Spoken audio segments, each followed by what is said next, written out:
तेरे बिना नामुमकिन है जिंदगी का गुजारा सनम। অফিস থেকে বাসায় আসার পথে গাড়ির সামনে হঠাৎ একটা মেয়ে এসে দাঁড়ালো। কোনো মতে আমি ব্রেক কষে গাড়িটা দাঁড় করালাম, না হলে আজকে একটা অ্যাক্সিডেন্ট হয়ে যেত। আমার মেজাজটা পুরোপুরি খারাপ হয়ে গেল। চেহারা দেখে মনে হচ্ছে কোনো বিয়ের আসর থেকে পালিয়েছে, কিন্তু মেয়েটার মুখ ফ্যাকাশে হয়ে গেছে, চোখ মুখে ভয়ের ছাপ। আমি তাড়াতাড়ি গাড়ি থেকে নেমে মেয়েটার কাছে গিয়ে বললাম, এই চোখ কই থাকে আপনার? এইভাবে রাস্তার মধ্যে কেউ দৌড়ায়? আরে হ্যালো ম্যাডাম, আপনি কি বোবা নাকি? আমি যে 5 মিনিট ধরে এতগুলো প্রশ্ন করছি, আপনি শুধু মাথায় নাড়ছেন। মেয়েটা এখনো নিশ্চয়, যত সব পাগলের দল। এই বলে আমি গাড়িতে উঠতে যাব, ঠিক তখনই পেছন থেকে আমার হাত টেনে ধরলো।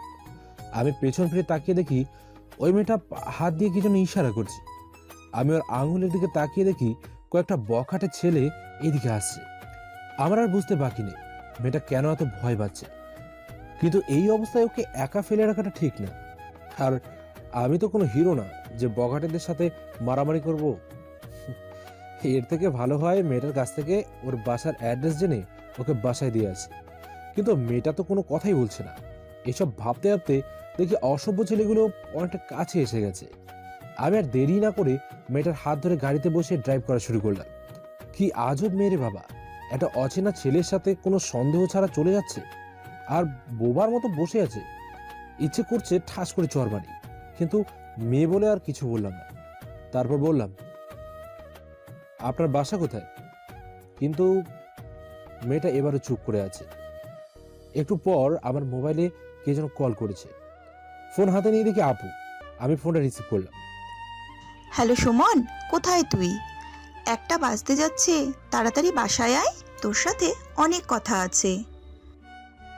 আপু কিচ্ছু শুনতে পাচ্ছি না, আর একটা ঝামেলায় আছি। কিন্তু তার আগেই আপু ফোনটা কেটে দিল, আর ওইদিকে মেয়েটা নিশ্চিন্তে বসে আছে। আমার এবার সত্যি মেজাজ খারাপ হয়ে যাচ্ছে। বারবার এত করে জিজ্ঞেস করছি, তাও কিচ্ছু বলছে না। অনেক হয়েছে, আর না, এবার ওকে কথা বলতেই হবে। আচ্ছা, আপনার সমস্যা কি বলবেন একটু?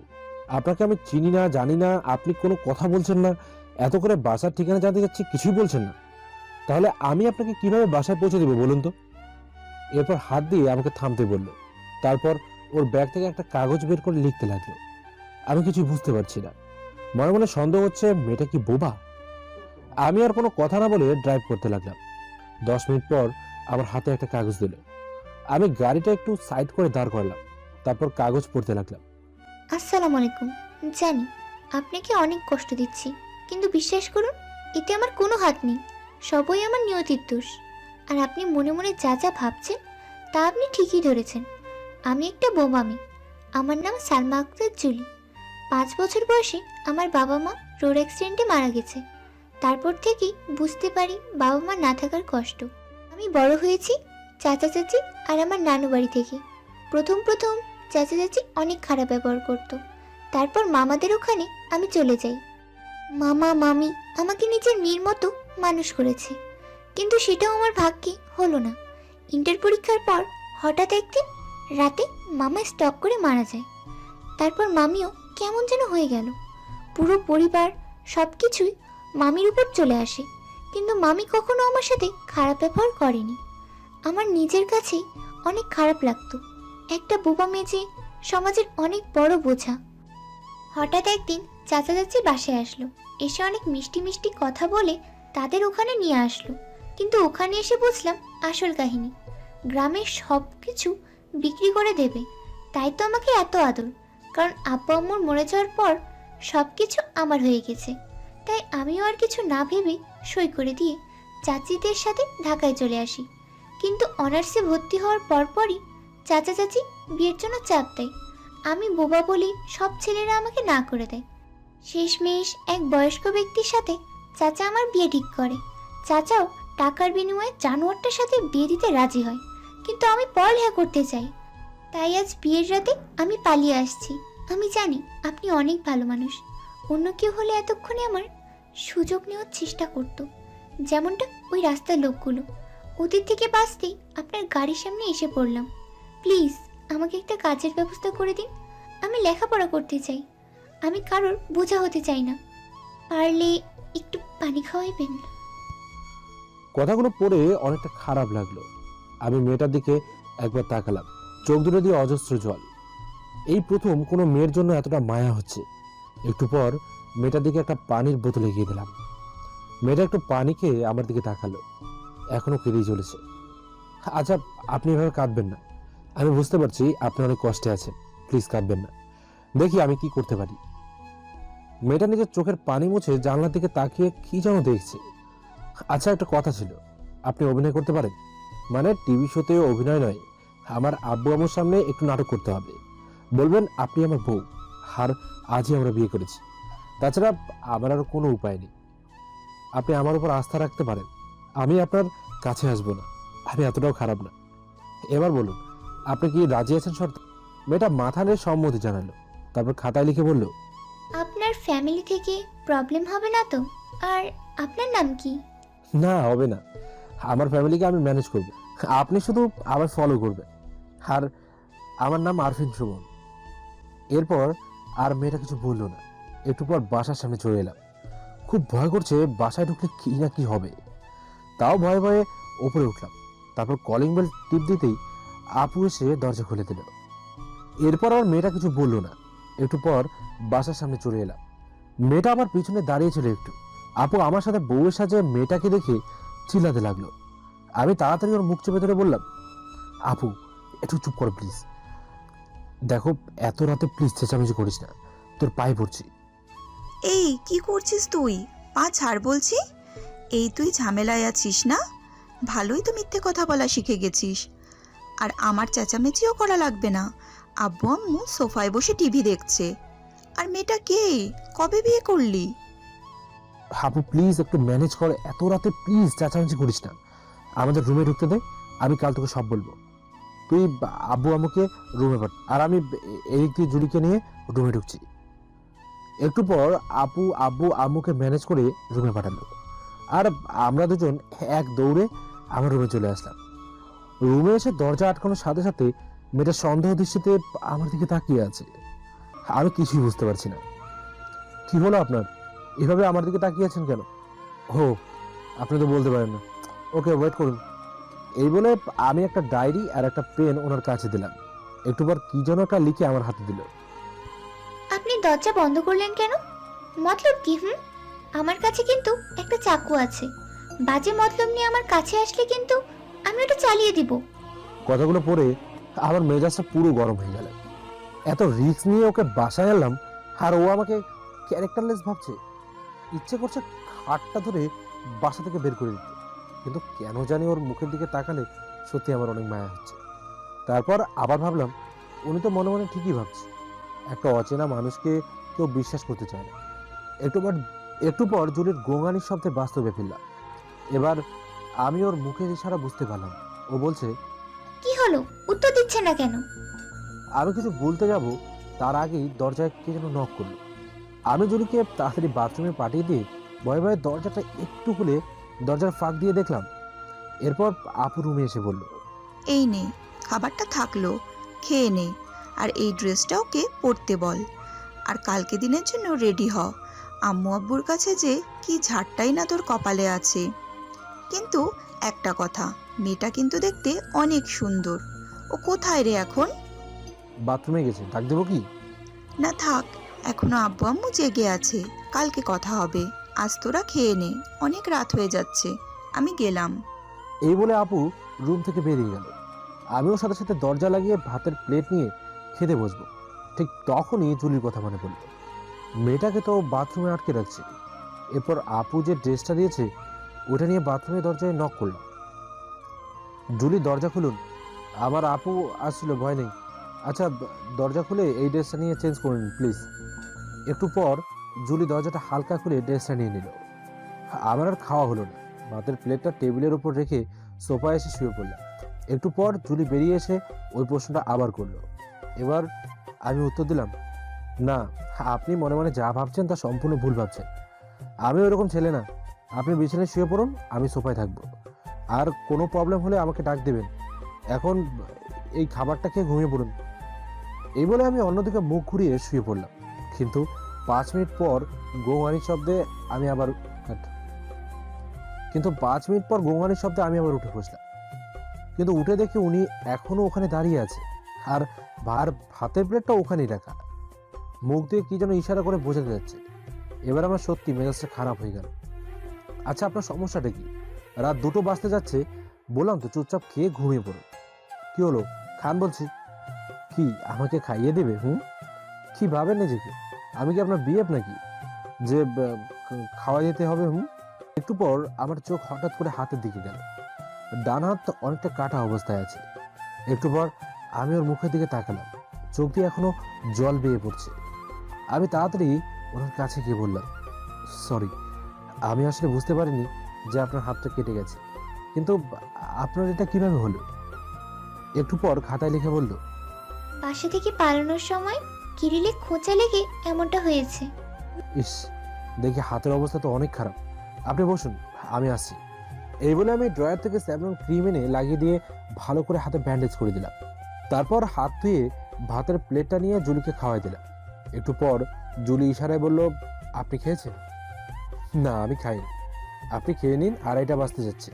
কি হলো? নিন, এই তো আর অর্ধেক আছে, খেয়ে নিন। এরপর ইশারায় বলল, আপনি না খেলে আমিও খাবো না। আমি বললাম, খাবো না, কিন্তু কি আর করার, জুলির চাপে খেতে হলো। খাওয়া শেষ করে উনি শুয়ে পড়ল। আমি আমার মতো সোফায় এসে শুয়ে পড়লাম, কিন্তু কিছুতেই ঘুম আসছে না। বারবার এই পাশ ওই পাশ করছি, আর মনে মনে ভাবছি, এই প্রথম আমি কোনো মেয়েকে খাওয়াই দিয়েছি, এতটা টেক কেয়ার করছি। এসব ভাবতে ভাবতে কখন যে চোখ লেগে গেছে মনে নেই। পরের দিন সকালে ঘুম থেকে উঠে শুরু হলো আর এক ঝামেলা। 10টার মতো অফিসে যেতে হবে, কিন্তু জুলিকে একা রেখে কিভাবে যাব? আর আব্বু আম্মু এখন এইগুলো জানলে তো আরো বেশি ঝামেলা হবে। কি যে করি এখন? আপুকে কি সব বলে দেবো? সেটাই ভালো হবে। আপু যেভাবেই হোক আব্বু আম্মুকে ম্যানেজ করতে পারবে, যেই ভাবা সেই কাজ। আর জুলি এখনো ঘুমিয়ে আছে।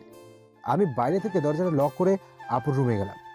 আমাকে এত সকালে রুমে আসতে দেখে আপু বলল, কি রে, এত সকাল সকাল আজ উঠলি যে? ব্যাপার কি? না জুলি রুম থেকে তোকে বের করে দিয়েছে? কি যে বলিস না তুই। আসলে তোকে একটা কথা বলার ছিল। তোর কাছ থেকে আমি একটা জিনিস লুকিয়েছি। কি এমন কথা যেটা বলতে এত ভয় পাচ্ছিস? আবার কোনো ঝামেলায় পড়িসনি তো তুই? না আপু, ঝামেলা না ঠিক, কিন্তু জুলিকে আমি বিয়ে করিনি। কি বলছিস তুই? মাথা ঠিক আছে তোর? তুই যদি ওকে বিয়ে না করিস তাহলে ও বিয়ের ড্রেস পরেছিল কেন? আর এত রাতে তুই ওকে কোথায় পেলি? একটু পর আমি আপুকে কালকে সব ঘটনা খুলে বললাম। কিভাবে জুলির সাথে দেখা হলো সবকিছু শোনার পর আপু বলল, তুই কি পাগল? একটা অচেনা মেয়েকে নিয়ে বাসায় চলে আসলি? আব্বু আম্মু জানলে কি হবে ভাবতে পারছিস? আপু আমি জানি আমি ভুল করেছি, কিন্তু মেয়েটাকে দেখে আমার অনেক মায়া হচ্ছিল। আর তখন যদি ওকে রাস্তায় রেখে আসতাম তাহলে রাস্তার কুকুরগুলো ওকে ভোগ করতো। ওদের থেকে বাঁচাতেই ওকে বাসায় নিয়ে আসছি। সবকিছুই তো বুঝলাম, এখন কি করতে বলছিস আমাকে? তেমন কিছুই না আপু, আসলে আমি তো 5টা অব্দি অফিসেই থাকবো। তুই শুধু এতক্ষণ জুলিকে দেখে রাখবি, আর ভুলেও যেন আব্বু আম্মু রুমে ঢুকতে না পারে। আচ্ছা ঠিক আছে, আর কালকে তো আব্বু আম্মু নানুর বাড়ি যাবে, প্রবলেম হবে না। আর এই একদিন আমি চোখে চোখে রাখবো। কিন্তু মেয়েটা দেখতে অনেক সুন্দর, আমার ভাইয়ের সাথে ভালো মানাবে। কি যে বলিস না তুই।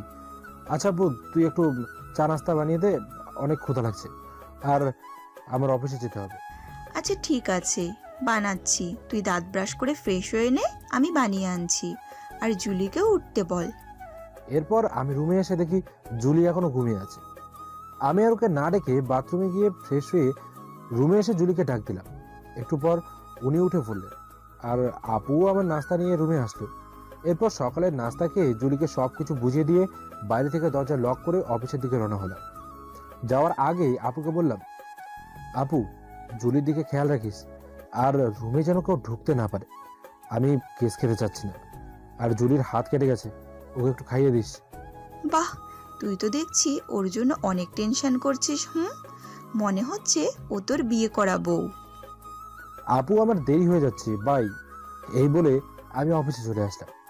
কিন্তু মন পড়ে আছে আপুর কাছে। বারবার আপুকে ফোন করে জুলির খবর নিচ্ছি। দুপুর 2টো বাজে। এ নিয়ে আপুকে 6বার কল করছি। জুলি কি করছে উপর আল্লাহ জানে। আর এদিকে জুলি রুমের মধ্যে শুধু পায়চারি করছে। বারবার যখন বাইরে থেকে আপু দরজা খুলছে, ওর মনে হচ্ছে এই বুঝি সুমন আসছে। কিন্তু আপুকে দেখে বারবার মুখ কালো হয়ে যাচ্ছে। দুপুর 3টার দিকে আপু রুমে আসলো। জুলি, এদিকে আসো, আমি খাইয়ে দিচ্ছি। 3টা বাজতে যাচ্ছে, সারাদিন কিছুই খাওনি। একটুবার জুলি কাগজে লিখে বলল, উনি খেয়েছেন? সুমনের কথা বলছো? ওর ঠিক আছে নাকি কখন কি করে? মনে হয় খেয়েছে, আবার নাও খেতে পারে। এখন তুমি খেয়ে নাও। উনি আসলে তারপর খাবো। ওর আসতে অনেক দেরি হবে, তুমি খেয়ে নাও। আর ও খেয়েছে, আমি একটু আগে ফোন দিয়েছিলাম। একটু পর আপু জুলিকে খাইয়ে রুমের দরজা লক করে বাইরে থেকে লক করে চলে গেল। আর ওইদিকে আমারও অফিস শেষ হয়ে গেল। 5:30টার দিকে বাসায় আসলাম। এসে কলিং বেল বাজাতেই আপু এসে দরজা খুলে দিল।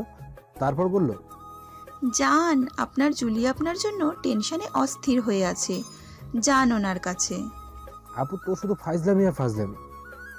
আমি একটু পর রুমের দরজা খুলে ভেতরে ঢুকলাম। আমাকে দেখে উনি শোয়া থেকে উঠে বসলো। তারপর আমি বললাম, কি খবর, এতক্ষণ কিভাবে সময় পার করলেন? জুলি হাতে একটা গল্পের বই দেখালো। আচ্ছা, খেয়েছেন আপনি? জুলি মাথা নেড়ে হ্যাঁ-সূচক সম্মতি জানালো। আচ্ছা ঠিক আছে, আপনি রেস্ট নিন, পরে কথা হবে। এই বলে আমি ফ্রেশ হয়ে দুপুরের খাবার খেয়ে কম্পিউটারে মুভি দেখছিলাম। রাত 10টায় আম্মু খেতে ডাকলো। আমি খাওয়ার টেবিলের ওখানে গেলাম। ভাতের প্লেট নিয়ে রুমে চলে আসবো, ঠিক তখনই আব্বু বলল, কিরে, তোর কি হয়েছে? সারাদিন রুমের দরজা বন্ধ করে কি করিস তুই? আগে তো সারাদিনে বাইরে থাকতে, আর 2টা প্লেট দিয়ে কি করবি তুই? আসলে অফিসের কাজের চাপ বাড়ছে, তাই রুমেই বসে বসে কাজ করি। আর 2টো প্লেট নিচ্ছি, এখন খাবো না, কাজ করছি, তাই আর একটা প্লেট নিয়ে ঢেকে রাখবো। এই বলে আমি রুমে চলে আসলাম। এসে জুলিকে খাইয়ে আমি খেয়ে অফিসের কিছু কাজ করতে করতে 1টা বেজে গেল। জুলি ঘুমিয়ে পড়েছে।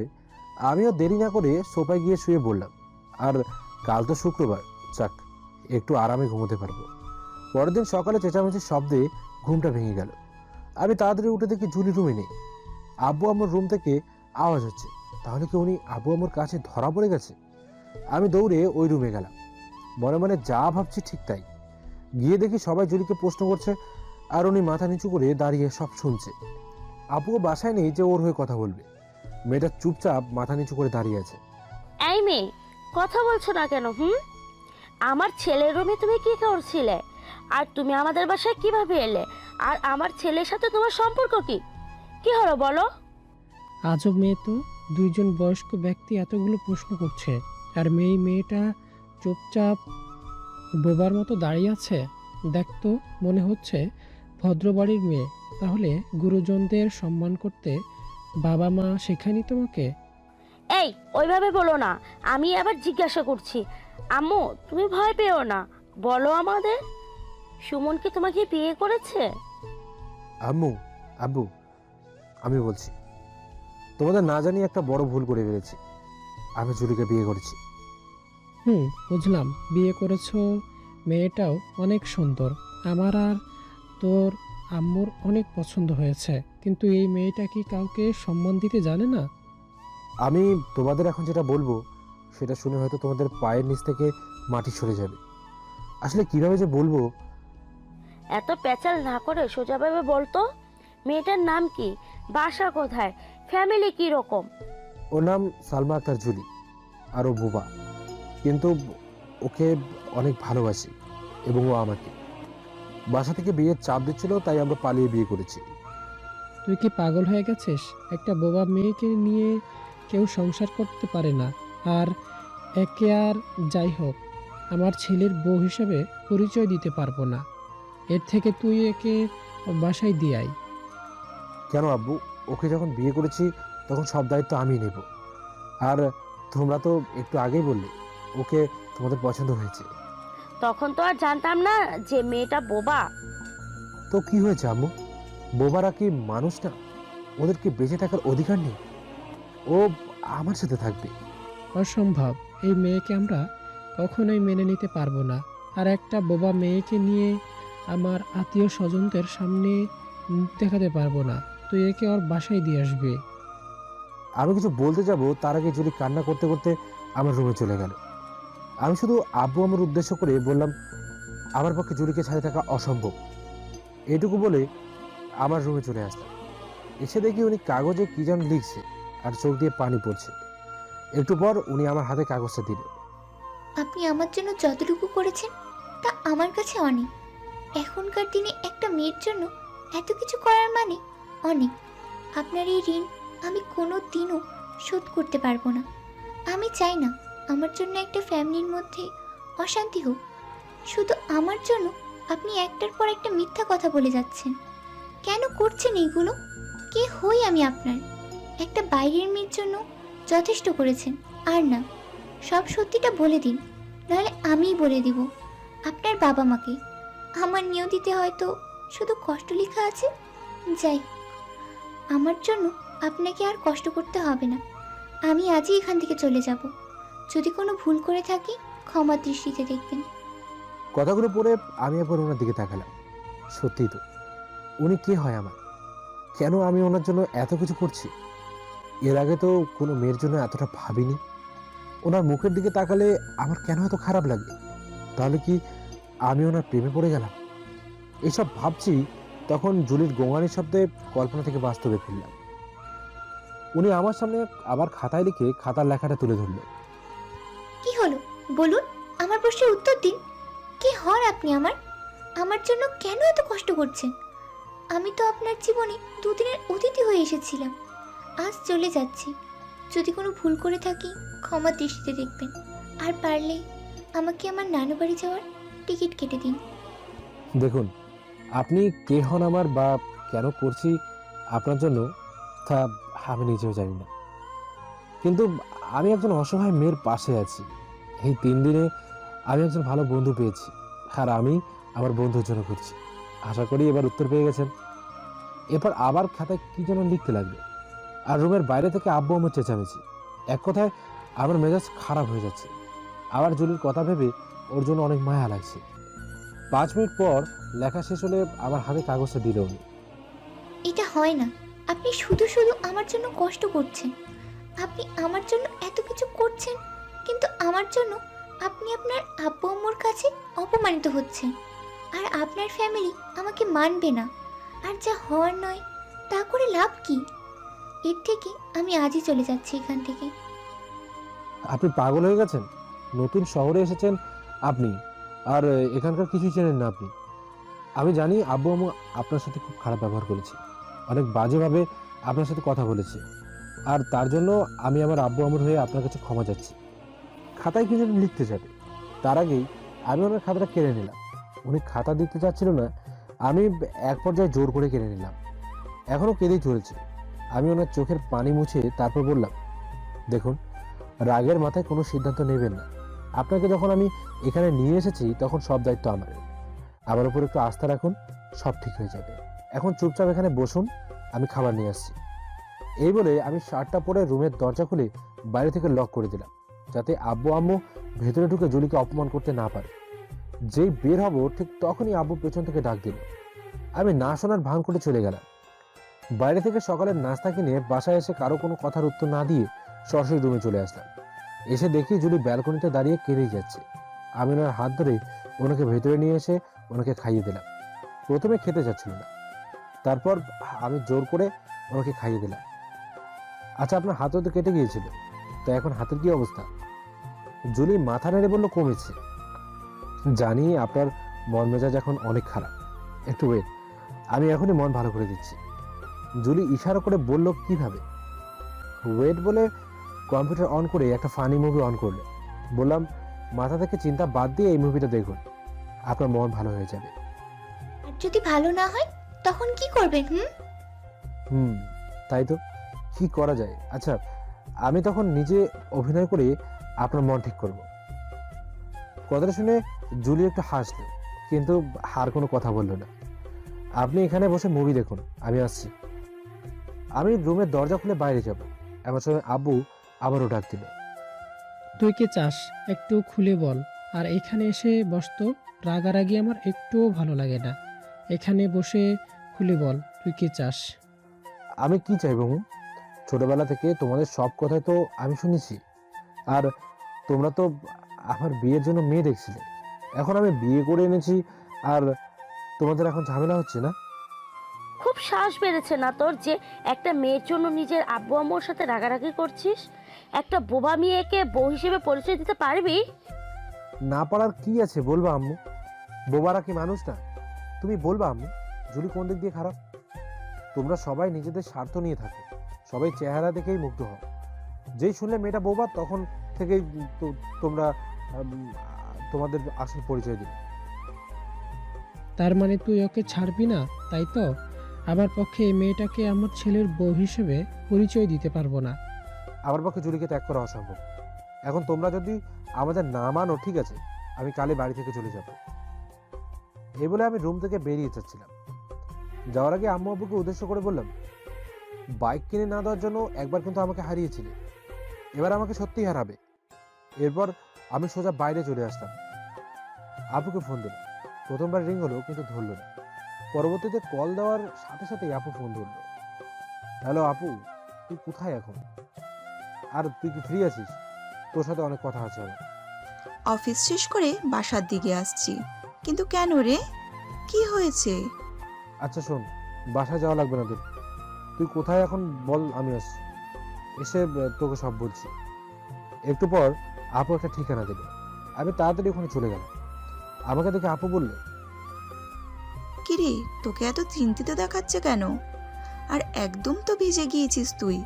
এখানে এসে বস আর বল কি হয়েছে। আর ওইদিকে সব ঠিক আছে তো? কি আর ঠিক থাকবে, আজ শুক্রবার। তুই অফিসে কেন আসলি সেটা বল। আরে আজকে একটা মিটিং ছিল তাই। কিন্তু কেন? তা আমাকে একবার বলে যাবি না তুই? তোর এই ভুলের জন্য আব্বু আম্মু সব জেনে গেছে, জানিস? কিভাবে জানলো? আর আজ তো আব্বু আম্মু নানুর বাড়ি যাওয়ার কথা। কিভাবে আবার? সকালে আমি ঘুমিয়েছিলাম, তখন দরজায় কে যেন নক করেছিল। জুলি ভাবছিল হয়তো তুই সকালের নাস্তা দিতে আসছিস। তখন যেই দরজা খুললো তখন থেকে শুরু হলো ঝগড়া। তা আব্বু আম্মু কি বলে? আর প্রথমে জুলিকে দেখে অনেক পছন্দ হয়েছে, তারপর যখন শুনলো ও বোবা, তখন থেকেই শুরু হলো ঝামেলা। বোবা মেয়েকে ওনারা বউ হিসেবে পরিচয় দিতে পারবে না। কি বলিস? তাহলে তো এতক্ষণ ধরে বাসায় অনেক ঝামেলা হয়েছে। আচ্ছা বাসায় চল আগে। চল, তুই গিয়ে কিছু একটা কর, আব্বু আমাকে ম্যানেজ কর। আমি আর আপু গাড়িতে বসে, তখন আপু বলল, আচ্ছা একটা অচেনা মেয়ের জন্য তুই এত কেন ভাবছিস বলবি আমাকে? এর আগেও তো আমার বান্ধবীর ছোট বোনরা তোর পিছন পিছন ঘুরতো, কই তাদের সাথে তো কোনোদিনও রিলেশন করলি না। আর আজ এই মেয়েটার জন্য এত টেনশন তোর? আমিও জানি না কেন ওকে দেখে এত মায়া হয়, কিন্তু ওকে আমি ফ্রেন্ড হিসেবে ভাবি।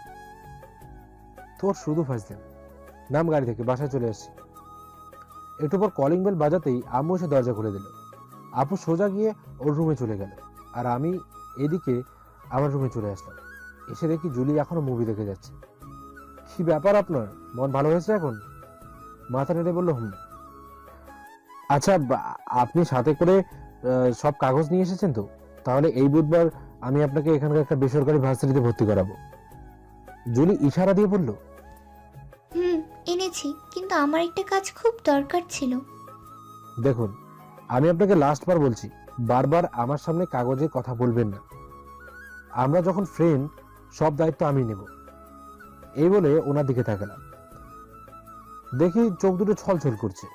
আপনি কাঁদছেন কেন? আমার কথা কষ্ট পেয়েছেন? আচ্ছা বাবা, সরি, আমার ভুল হয়ে গেছে, আর এভাবে বলবো না। আর শুনুন, 3টা বাজতে যাচ্ছে, আপনি বসুন, আমি খাবার নিয়ে আসছি।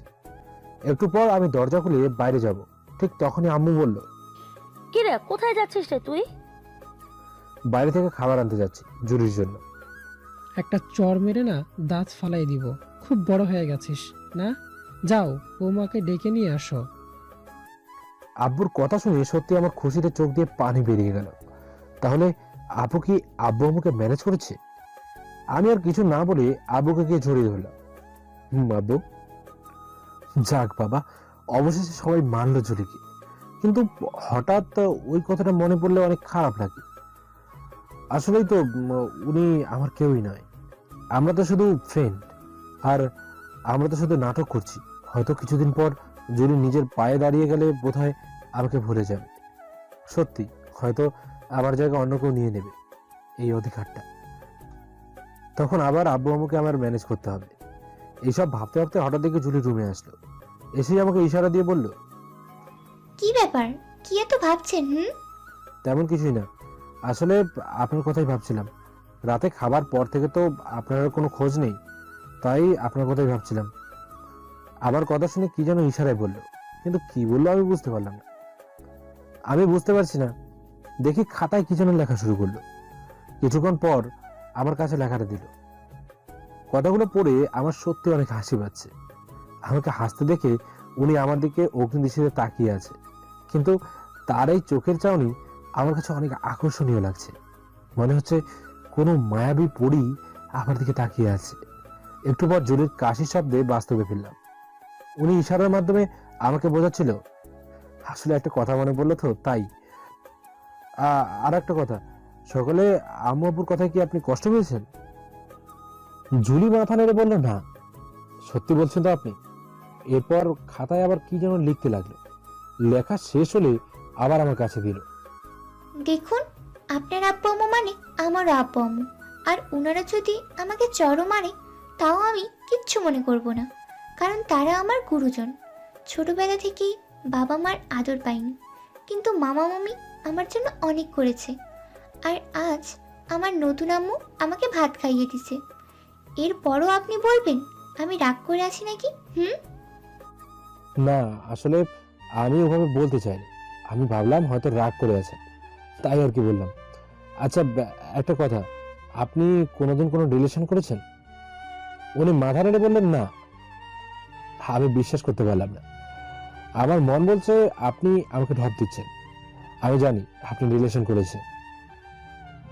এবার আমাকে থামতে বলে উনি ইশারা দিয়ে আমাকে বোঝাতে লাগলো, কিন্তু আমার মাথায় কিছু ঢুকছে না। আর ঢুকবে বা কিভাবে? ছোটবেলা থেকেই তো ফেল করে হাসছি। কত মারও খেয়েছি আম্মুর কাছে। এসব ভাবতে ভাবতে দেখি উনি খাতায় লিখে খাতাটা আমার হাতে দিল।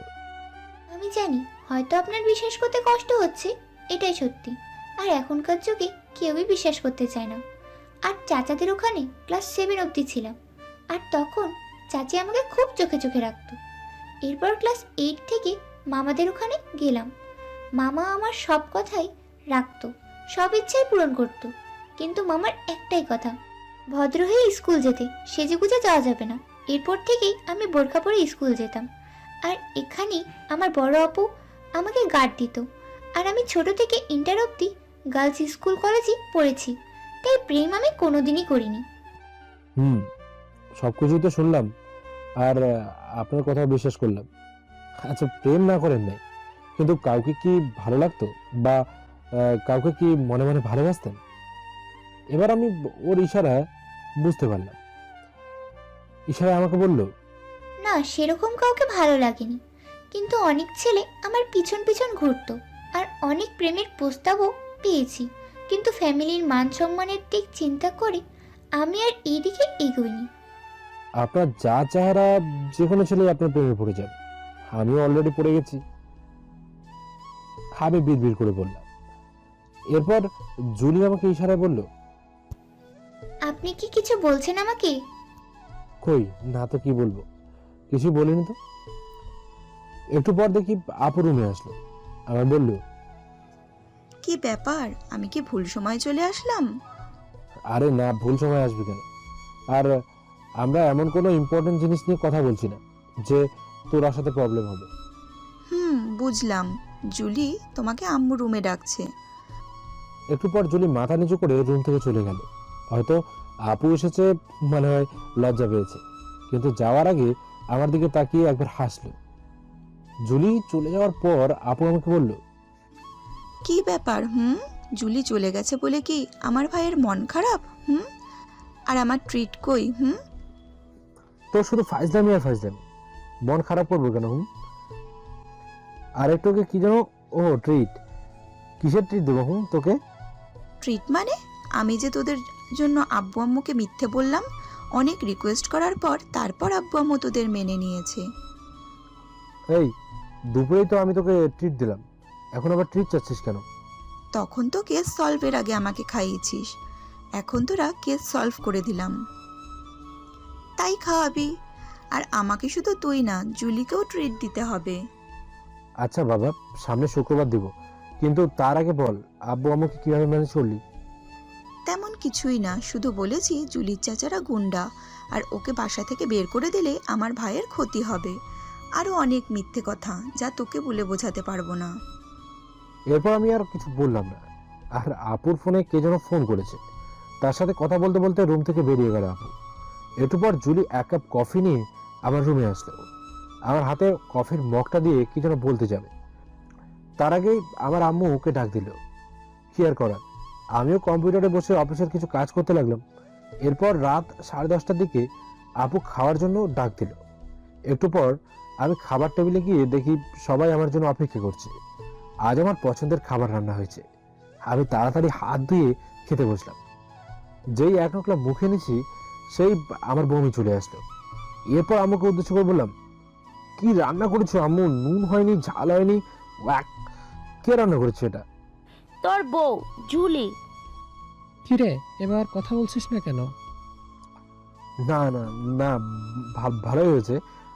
খাবার গরম ছিল বলে টেস্ট লাগছিল না, এখন ঠিক আছে। আমার কথা শুনে আব্বু আমার দুজনই হাসছে। এরপর আমি আর কিছু বললাম না, মনে মনে ভাবতে লাগলাম হয়তো জুলি আমার কথায় কষ্ট পেয়েছে। তারপর রাতের খাবার খেয়ে রুমে এসে কানে হেডফোন লাগিয়ে গান শুনতে লাগলাম। জুলি যে কখন রুমে এসে খেয়ালই করিনি। একটু পর উনি আমার হাতে একটা কাগজ দিল। আমি জানি রান্না ভালো হয়নি, আজই আমি প্রথম রান্না করলাম, এরপর থেকে আরও ভালো করার চেষ্টা করব। কিন্তু একটা কথা তখন বলতে চাইছিলাম, আপনি কখনো রিলেশন করেছেন, কিংবা আপনার কাউকে ভালো লাগে নাকি? না, আমিও আপনার মতো কখনো রিলেশন করিনি, কিন্তু একজনকে ভালো লাগে। কে? আপনাকে, মানে ফ্রেন্ড হিসাবে। কথাটা শুনে জুলির মুখটা কালো হয়ে গেল। একটু পর বিছানায় বসা থেকে শুয়ে উনি ঘুমিয়ে পড়ল অন্যদিকে মুখ করে। আর আমি এসে সোফায় শুয়ে পড়লাম। আর মনে মনে ভাবতে লাগলাম, উনি কি আমাকে খারাপ ভাবলো নাকি? এসব ভাবতে ভাবতে কখন যে ঘুমিয়ে পড়েছি মনে নেই। সকালে জুলির গোঙানির শব্দে ঘুম ভেঙে গেল। আমি তাড়াতাড়ি উঠে দেখি উনি ব্লাউজ আর অর্ধেক শাড়ি পরে আর টাওয়ালে জড়িয়ে আছে। আমার হাতে একটা কাগজ দিয়ে মুখ অন্যদিকে করে দাঁড়িয়ে আছে। ওনাকে এই অবস্থা দেখে আমার অনেক লজ্জা লাগছে। আমি কাগজটা পড়তে শুরু করলাম। এই যে শুনুন, আমার দিকে ভুলেও তাকাবেন না কিন্তু, আমি শাড়ি পরতে পারি না। আর কাল রাতে আম্মু বলল এখন থেকে শাড়ি পরতে, কিন্তু আমি এখন কিভাবে পরবো বলুন? আম্মুকে ডাকতাম, কিন্তু তারা সবাই এখনো ঘুমিয়ে আছে। আর আপু, আপনি একটু আপুকে ডেকে দিন না। কথাগুলো পড়ে আমার অনেক হাসি পাচ্ছে। এত বড় মেয়ে অথচ শাড়ি পরতে পারে না। একটু পর ঘড়ির দিকে তাকিয়ে দেখি সকাল 7টা বাজে। এত সকালে আপু বা আম্মুকে ডাকবো কিনা ভাবছি। আচ্ছা, এত সকালে কি ওনাদের ডাকা ঠিক হবে? আপনি একটু নিজে চেষ্টা করুন না, আমি রুম থেকে বেরিয়ে যাচ্ছি। আর শাড়ি পরা কি এমন কঠিন কাজ? একটু চেষ্টা করুন, ঠিকই পারবেন।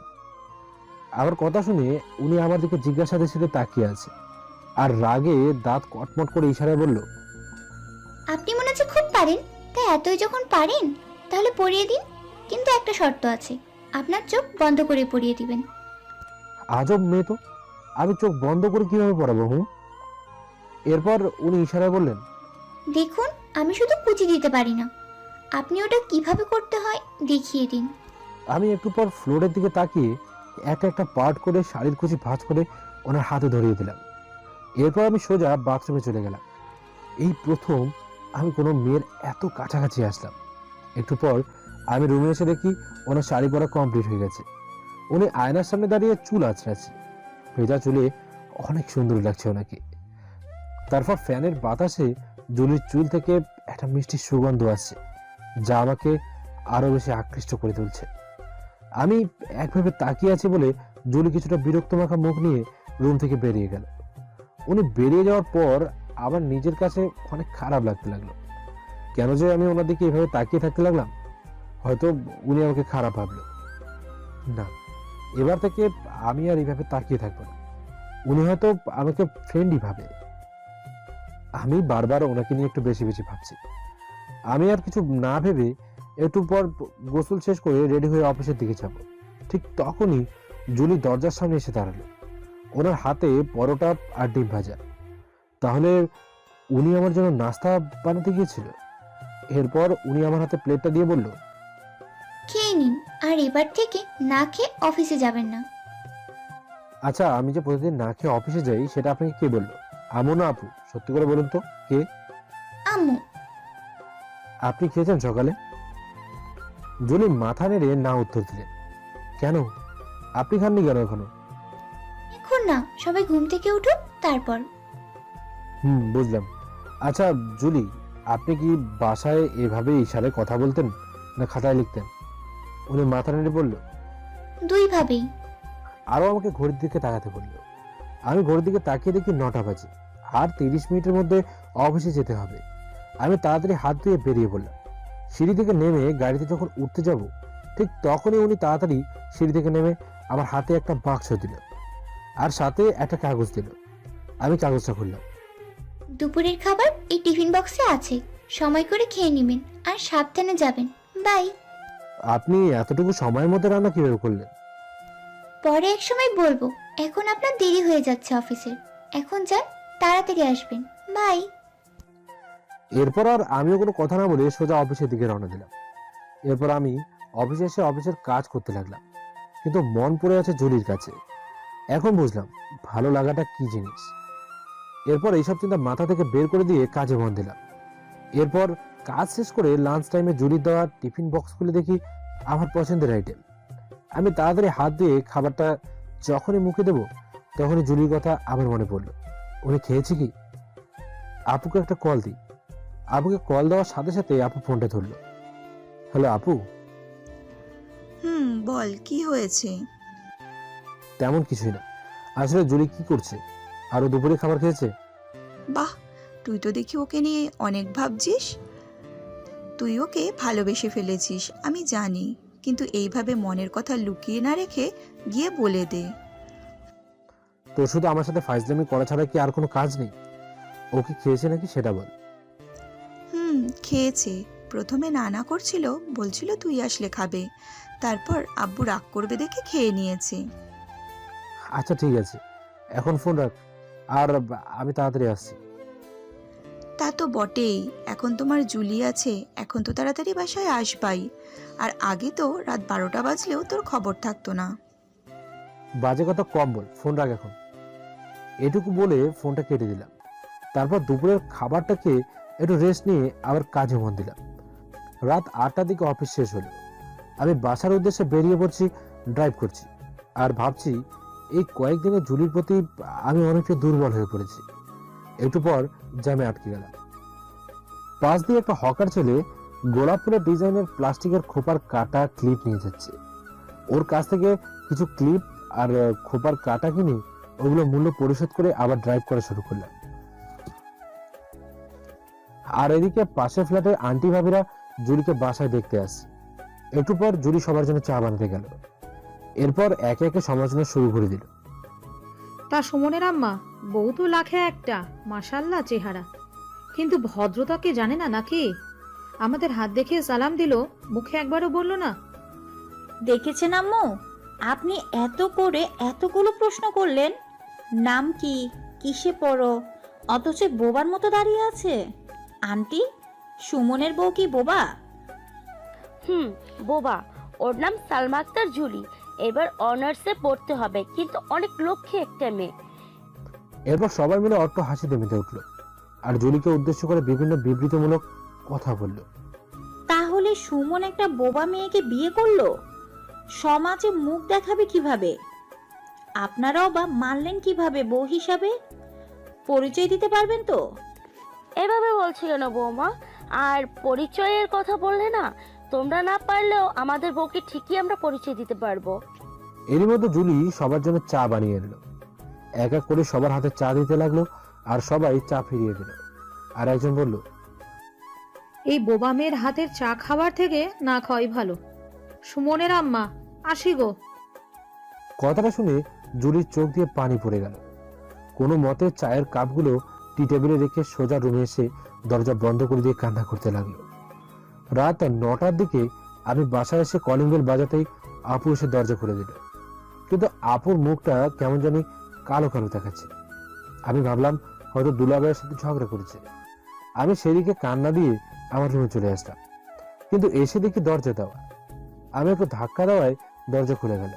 দেখি উনি বিছানায় শুয়ে আছেন। আমি ওনাকে ডাকতে গেলাম, কিন্তু তার আগেই উনি আমার দিকে একটা কাগজ ছুড়ে দিল। কাগজটিতে লেখা ছিল, দেখুন, আমার এখন একটুও ভালো লাগছে না। আমি কারোর সাথে এখন কথা বলতে পারবো না, আর রাতে খেতেও পারবো না। আমাকে মাফ করে দিন, আর আমাকে একটু একা থাকতে দিন। জুলির এমন ব্যবহারে সত্যি আমার খুব খারাপ লাগছে। আমার মনে একটু সন্দেহ হচ্ছে ওকে কি কেউ কিছু বলেছে নাকি। আমি সোজা আপুর রুমে চলে গেলাম। এই আপু, জুলির কি হয়েছে রে? দেখলাম মন খারাপ। কি হয়েছে আমাকে একটু খুলে বলতো। এরপর আপু আমাকে সব খুলে বললো। কথাগুলো শুনে আমার মেজাজটা পুরো খারাপ হয়ে গেল। আচ্ছা, ওকে যখন এত কিছু বলছিল তোরাও কি বোবা হয়ে গেছিলিস নাকি? ভাই আমার বলছি, কিন্তু ঠ্যাস মারা লোকের তো অভাব নেই। তুই একটু ওর কাছে যা, মেয়েটা আজ অনেক কষ্ট পেয়েছে। একটু পর আমি আবার রুমে চলে আসলাম। অনেক রকম চেষ্টা করে জুলির সাথে কথা বলতে পারলাম না। এক পর্যায়ে না খেয়ে ঘুমিয়ে পড়লাম, কিন্তু কিছুতেই ঘুম আসছে না। বারবার ওর কষ্টমাখা মুখ চোখের সামনে ভেসে উঠছে। এইসব ভাবতে ভাবতে কখন যে ঘুমিয়ে পড়েছিলাম মনে নেই। পরের দিন সকালে অ্যালার্মের শব্দে ঘুমটা ভেঙে গেল, কিন্তু আজ উঠে দেখি উনি এখনো উঠেননি। আমি আর ডাক দিলাম না। অফিসে দেরি হয়ে যাচ্ছে বলে ওনার জন্য একটা চিরকুট লিখে মাথার পাশে রেখে অফিসে চলে গেলাম। এরপর অফিসে এসে একটু কাজ করে আবার সব কাজ বন্ধ করে দিলাম। জুলির জন্য অনেক খারাপ লাগছে। আমাদের সমাজ যে এতটা নোংরা কি আর বলবো। এরা শুধু চেহারাই বোঝে, একটা মেয়ের মন না। একটু পর ভাবলাম জুলি যদি কথা বলতে পারতো তাহলে অনেক ভালো লাগতো। কিন্তু এমন কোনো ডাক্তার আছে কি যে একটা বোবা মানুষকে ঠিক করে দিতে পারবে? এইসব ভাবতে ভাবতে দেখি আম্মুর ফোন। আমি সাথে সাথে ফোনটা রিসিভ করলাম। ওপাশ থেকে আম্মু বলল, হ্যালো সুমন, কোথায় রে তুই এখন? বাসায় আসতে কি দেরি হবে তোর? আম্মু একটু দেরি হবে, কিন্তু কেন? দেখ না বাবা, কাল রাত থেকে মেয়েটা না খেয়ে বসে আছে। তুই একটু বোঝালে হয়তো খাবে। না আম্মু, কাউকে কিছু করা লাগবে না, ও নিজেই উঠে খাবে আজকে। তুই এতটা শির হয়ে কিভাবে বলছিস? না আম্মু, আমার মন বলছে ও আর একটু পরে উঠে সবার সামনে আসবে আর ভাতও খাবে। এখন আমি রাখছি, আর যদি না খায় আমি বাসায় এসে দেখছি। এই বলে আমি ফোনটা কেটে দিলাম।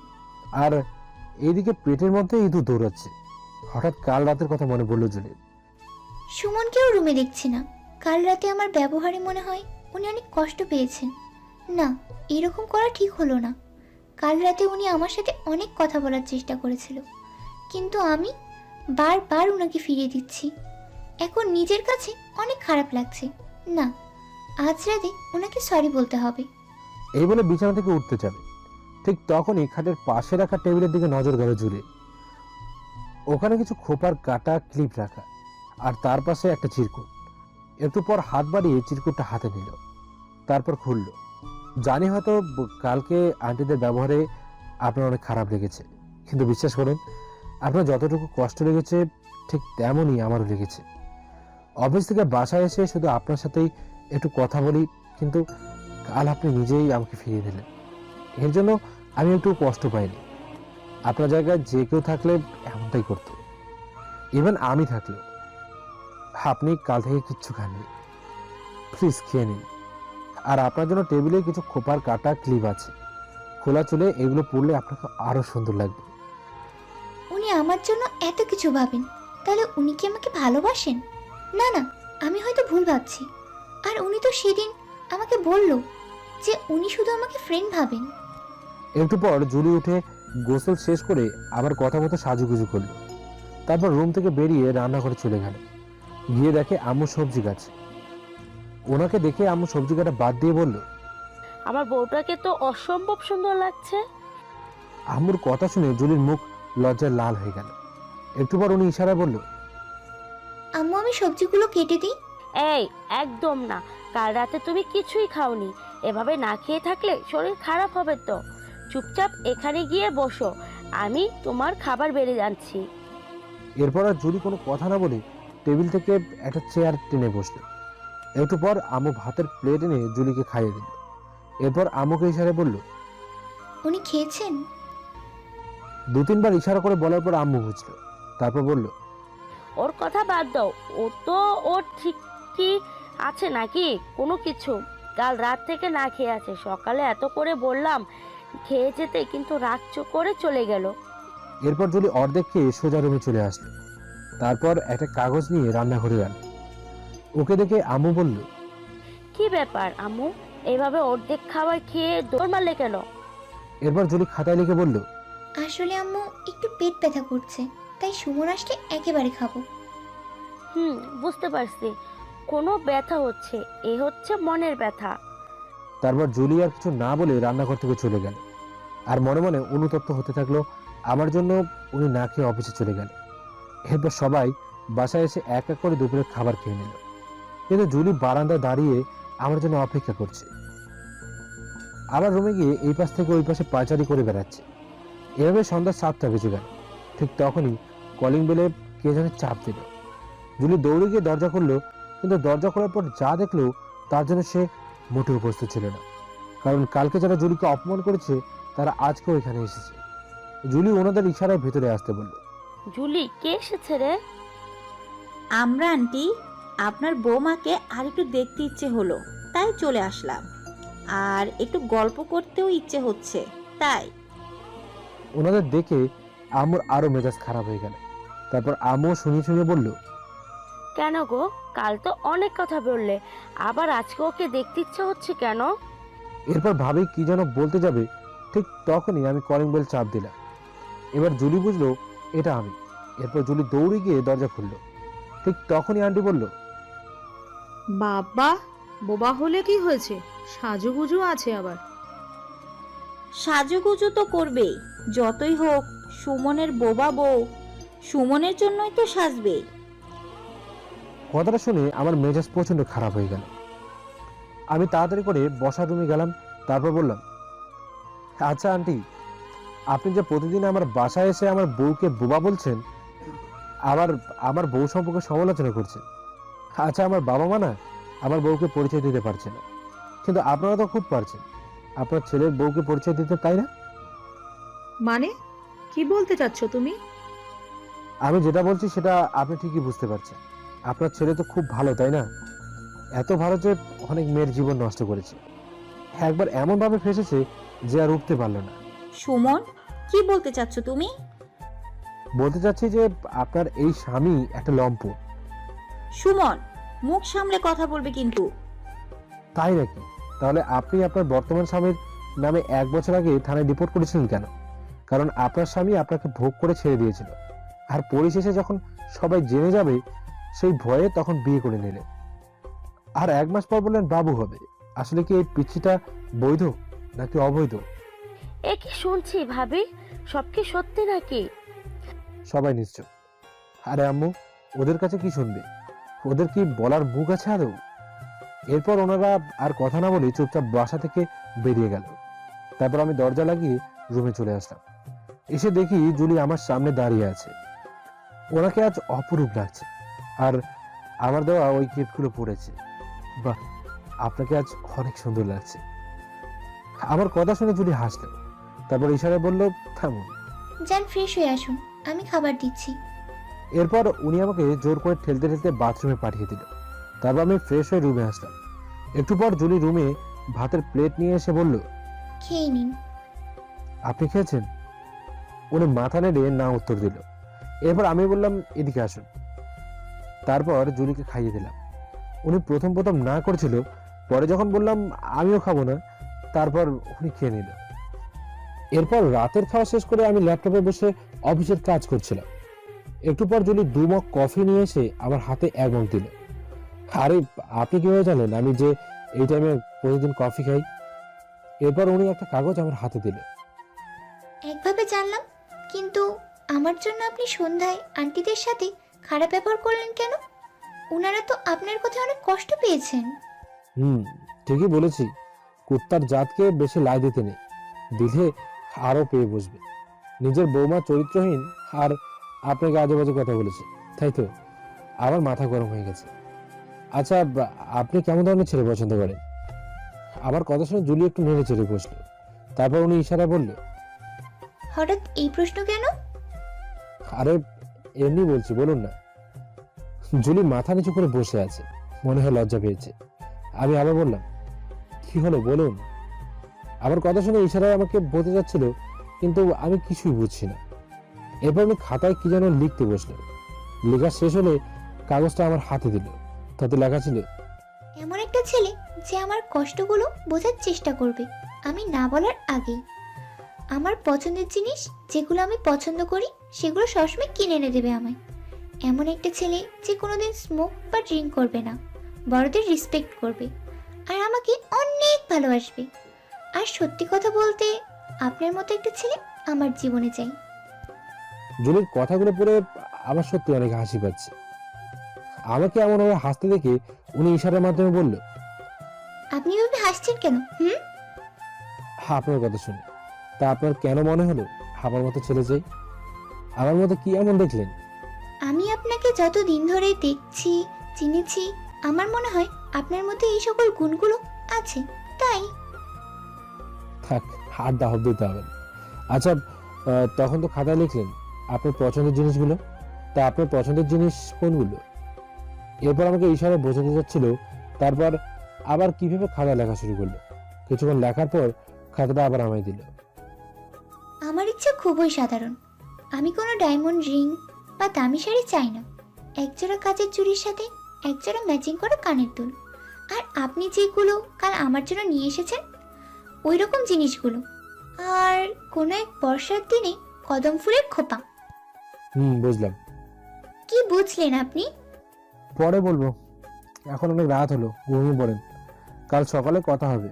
আর কাল আপনাকে নিয়ে ভার্সিটিতে যাব, রেডি হয়ে থাকবেন। শুভরাত্রি। এই বলে আমি সোফায় গিয়ে শুয়ে পড়লাম। পরের দিন সকালে উঠে দেখি উনি এখনো ঘুমিয়ে আছেন। কিন্তু আমি তো কাল রাতেই বললাম ওনাকে নিয়ে ভার্সিটি যাব। ডাক দিব কি জুলিকে? না থাক, হয়তো শরীর খারাপ লাগছে তাই শুয়ে আছে। এদিকে আমার অফিসে দেরি হয়ে যাচ্ছে, কি করব বুঝতে পারছি না। এক পর্যায়ে জুলিকে ডাক দিলাম, কিন্তু ওই পাশ থেকে কোনো রেসপন্স আসলো না। আমি আবার ওনাকে ডাক দিলাম, এই যে শুনছেন 8:30 বাজতে যাচ্ছে, উঠবেন না? আজ তো আমার সাথে আপনার ভার্সিটি যাওয়ার কথা। কি ব্যাপার, উনি তো এমন না, একবারে বেশি ডাক দেওয়া লাগে না। তাহলে আজ কি হলো ওনার? শরীর খারাপ নাকি ওনার? কাছে গিয়ে দেখবো? না, উনি হয়তো আমাকে খারাপ ভাববে। না থাক, আজ না, কালই জুলিকে নিয়ে বেরোবো। একটু পর আমি অফিসে চলে আসলাম। আজ অনেক কাজ অফিসে, তাই এসেই কাজে বসে পড়লাম। সকালে মিটিং এর প্রেজেন্টেশনের পরে আমার কেবিনে এসে বসে আছি। একটু পর হঠাৎ জুলির কথা মনে পড়ল। একটু পর মোবাইল বের করে আম্মুকে ফোন দিতে যাব, ঠিক তখন দেখি মোবাইলে 10টা মিস কল। তাহলে আমি যখন মিটিংয়ে ছিলাম তখন মনে হয় আম্মু কল দিয়েছিল। আমি তাড়াতাড়ি কল ব্যাক করলাম। একটু পর আম্মু ফোন রিসিভ করে রাগী গলায় বলল, এই মোবাইল রেখে কই থাকিস রে তুই? কতবার ফোন দিচ্ছি তোকে। আম্মু, আমি মিটিংয়ে ছিলাম তাই ফোনটা সাইলেন্ট করা ছিল। কিন্তু কি হয়েছে? তোর কি কোনো আক্কেল নেই নাকি? মেয়েটার গায়ে জ্বরে পুড়ে যাচ্ছে আর তুই সকালে আমাদের কিছু না বলে ওইভাবে এই ফেলে চলে গেলে তোর কবে বুদ্ধি শুদ্ধি হবে রে? আম্মু, আজ অফিসের চাপের জন্য খেয়াল করিনি। এখন কি অবস্থা জুলির? জ্বর কমেছে কি? তা খেয়াল করবি কেন? এখন একটু কম, আমি পাশে বসে জল পট্টি দিচ্ছি। আর পারলে আসার সময় ফার্মেসি থেকে জ্বরের ওষুধ নিয়ে আসিস, বাসায় ওষুধ ফুরিয়ে গেছে। আচ্ছা ঠিক আছে, আমি তাড়াতাড়ি আসছি। এই বলে ফোনটা কেটে দিলাম। ধুর, আমার নিজের দোষের জন্য আজ এই হাল হলো। আজ কেন যে সকালে জুলিকে একা রেখে চলে আসলাম? না, আজ তাড়াতাড়ি কাজ শেষ করে বাসায় যেতে হবে। এরপর আবার কাজে মন দিলাম। রাত 9টার দিকে অফিস শেষ হলো। তাড়াতাড়ি বাসার দিকে রওনা দিলাম। আসার সময় রাস্তার পাশে একটা ফার্মেসির দোকান থেকে ওষুধ কিনে নিলাম। বাসায় আসতে আসতে 10টা বেজে গেল। এরপর বাসায় এসে কলিং বেল বাজাতেই আপু এসে দরজা খুলে দিল। এরপর আমি এসে সোজা রুমে চলে আসলাম। এসে দেখি উনি এখনো শুয়ে আছে। আমি আর ডাকলাম না, একটু ফ্রেশ হতে চলে গেলাম। ফ্রেশ হয়ে রুমে এসে দেখি উনি বসে আছে। কি ব্যাপার, আপনি উঠে বসেছেন কেন? আপনার তো শরীর খারাপ, যান শুয়ে থাকুন।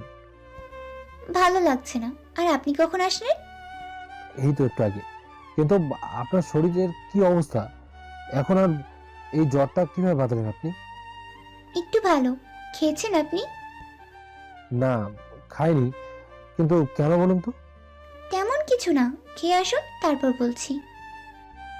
এরপর আমি কিছু বলতে যাব, তার আগে উনি হাত দিয়ে আমাকে থামতে বলল আর গিয়ে খেয়ে আসতে বলল।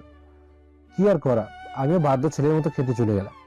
একটু পর খাওয়া শেষ করে রুমে চলে আসলাম। আসার পর উনি আমার হাতে একটা কাগজ ধরিয়ে দিলেন। আসলে গতকাল একটু দেরি করে গোসল করেছিলাম, তাই। কিন্তু আপনার বাসায় আসতে আজ তো দেরি হলো কেন? আজ কি কাজ ছিল অনেক? ঠিকই ধরেছেন। আজ অফিসে অনেক কাজ ছিল, তাই আসতে একটু দেরি হলো। আর এবার থেকে অন টাইমে গোসল করবেন না। জুলি মাথা নেড়ে বললেন, ঠিক আছে। এরই মধ্যে দেখি আম্মু খাবার নিয়ে রুমে আসলো। আমিও একটু পর উঠে গিয়ে বারান্দায় দাঁড়িয়ে আছি।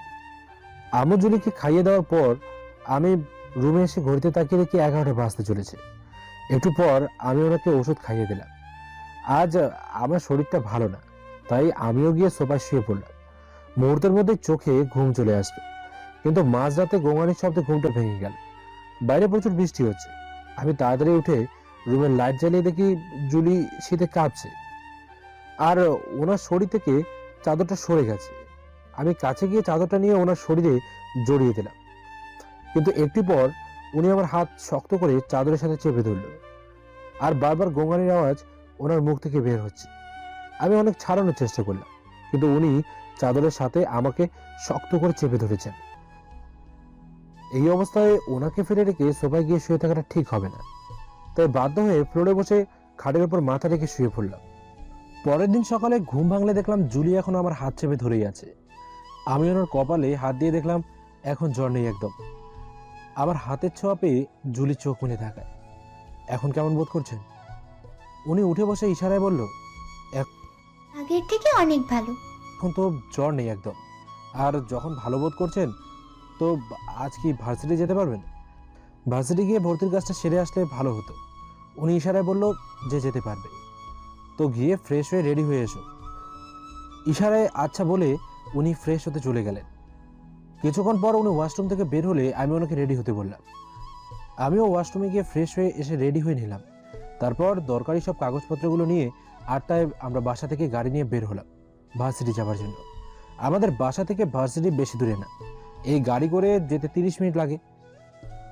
আমি গাড়ি ড্রাইভ করছি, আর উনি চুপচাপ বসে আছেন, কেউ কোনো কথা বলছি না। মাঝ রাস্তা আসতেই জুলি আমার হাতে খোঁচা দিয়ে ইশারা করে বলল পানি খাবে। আমি গাড়ি এক সাইডে পার্ক করে একটা দোকানে গেলাম পানির বোতল কিনতে। জুলিও গাড়ি থেকে নেমে দাঁড়ালো, আর উনি গাড়ি থেকে নামতেই ওনার সামনে একটি বাইক এসে দাঁড়ালো। বাইকে বসা ব্যক্তিটি বলল, কি রে, বিয়ের আসর থেকে পালিয়ে নতুন বিয়ে করে বেশ ভালোই আছিস দেখছি। জুলি চুপচাপ দাঁড়িয়ে ওর কথাগুলো শুনে যাচ্ছে। আমি পানির বোতল কিনে এনে গাড়ির কাছে আসতে দেখলাম ওই ব্যক্তিটা জুলিকে কি সব বলছে। আমি জুলির পাশে গিয়ে দাঁড়াতেই আমাকে উদ্দেশ্য করে বলতে লাগলো, কি রে আমার হবু বউয়ের নতুন জামাই, খুব তো আনন্দে আছিস। এখন ভালোই ভালোই আমার হবু বউকে আমার হাতে দিয়ে দে। আমি জুলির দিকে তাকালে ইশারায় বলল যে ওনার সাথে ওর বিয়ের কথা ছিল, যেই বিয়ের আসর থেকে ও পালিয়েছিল। আমি ওই লোকটাকে উদ্দেশ্য করে বললাম, দেখুন, ও আপনাকে বিয়ে করতে চায় না। জোর করে বিয়ে করে কি সুখী হতে পারবেন? ওই বেটা, আমি সুখী হব কিনা সেটা তোর দেখতে হবে না, ওকে আমি নিয়ে যাচ্ছি। উনি বাইক থেকে নেমে এসে জুলির ডান হাত ধরে টেনে বাইকের দিকে নিয়ে যেতে লাগলো। আমি ওনার পদ আটকে মারলাম এক ঘুষি, কিন্তু উনি হালকা বসে পড়ায় ঘুষিটা পাশে থাকা ল্যাম্পপোস্টে গিয়ে লাগলো। তখন আমি ওনার শার্টের কলার ধরে জুলির হাত থেকে ওনার হাত ছাড়িয়ে আবার দিলাম এক ঘুষি। ঘুষিকে বেচারার নাক দিয়ে রক্ত বেরোতে লাগলো। তখন উনি নিজের হাত দিয়ে নাক চেপে ধরে বসে পড়ল।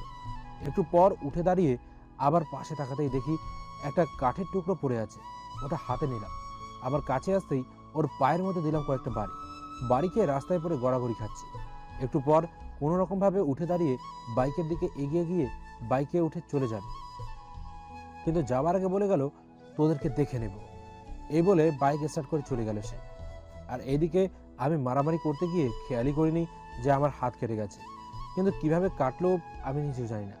তারপর হঠাৎ মনে পড়লো ওই লোকটাকে ঘুষি দিতে গিয়ে উনি সরে যাওয়াতে একটা ঘুষি পাশে থাকা ল্যাম্পপোস্টে গিয়ে লাগছিল।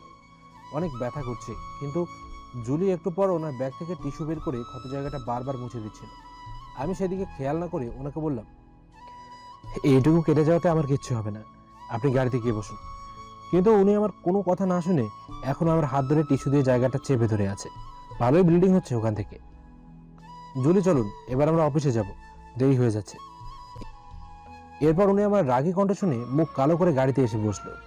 এই হলো মেয়েদের সমস্যা, কিছু বললেই রাগ আর রাগ। এরপর আমিও আর কিছু না ভেবে গাড়ি চালাতে লাগলাম। একটু পর বাসার সামনে এসে দাঁড়ালাম, কিন্তু এই 30 মিনিটে একবারও কথা বলেনি, মুখ কালো করে জানলার দিকে তাকিয়েছিল। শুধু যাওয়ার আগে উনি আমাকে ইশারায় বলল, একবার উপরে আসুন।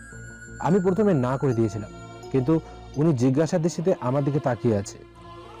জুলির মায়াবী চোখের দিকে তাকিয়ে থাকায় আমাকে বারবার ওর দিকে আকৃষ্ট করছে। বারবার মনে হয় উনি কি কিছু বলতে চায় আমাকে। এরপর আমি আর না করতে পারলাম, কারণ সেই সময় একবার একটু রেগে কথা বলেছি। মুখ কালো করেছিল, তাই বাধ্য হয়ে ওনার সাথে উপরে আসলাম। এসে দেখি রুমের দরজা খোলা। যাক বাবা, বাঁচলাম। আমাকে ওই অবস্থায় দেখলে আর এক তাল বাহানা শুরু করে দিত। ক্লাস 6-এ থাকতে একবার সামান্য আপেল কাটতে গিয়ে হাতে একটু কেটে গিয়েছিল বলেই আম্মু কান্নাকাটি শুরু করে দিয়েছিল। এরপর উনি আমার হাত ধরে রুমে নিয়ে গিয়ে ড্রয়ার থেকে স্যাবনল বের করে হাতে ভালোভাবে ব্যান্ডেজ করে দিল।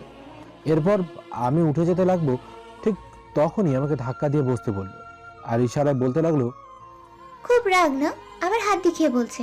সামান্য কেটে গেছে বলে এত অবহেলা করছেন কেন? এরপর হাত দিয়ে ইশারায় আমাকে বসতে বলে। উনি রুম থেকে বেরিয়ে গেল। কি যে হচ্ছে আমি কিছুই বুঝতে পারছি না। জুলিও কি আমাকে মনে মনে ভালোবাসে? না, এটা আমার ভুল ধারণা। উনি তো আমাকে শুধু ওনার একজন ভালো বন্ধু ভাবে, কিন্তু ওনার চোখের ভাষা তো আমাকে বারবার ইঙ্গিত করছে যে জুলি আমাকে ভালোবাসে। এইসব ভাবতে ভাবতে দেখি জুলি আমার জন্য এক গ্লাস গরম দুধ নিয়ে আসলো। এরপর আমাকে ইশারা দিয়ে বোঝালো এইটুকু খেয়ে তারপর অফিসে যাবেন। আচ্ছা, আপনি আবার এর মধ্যে এগুলো করতে গেলেন কেন?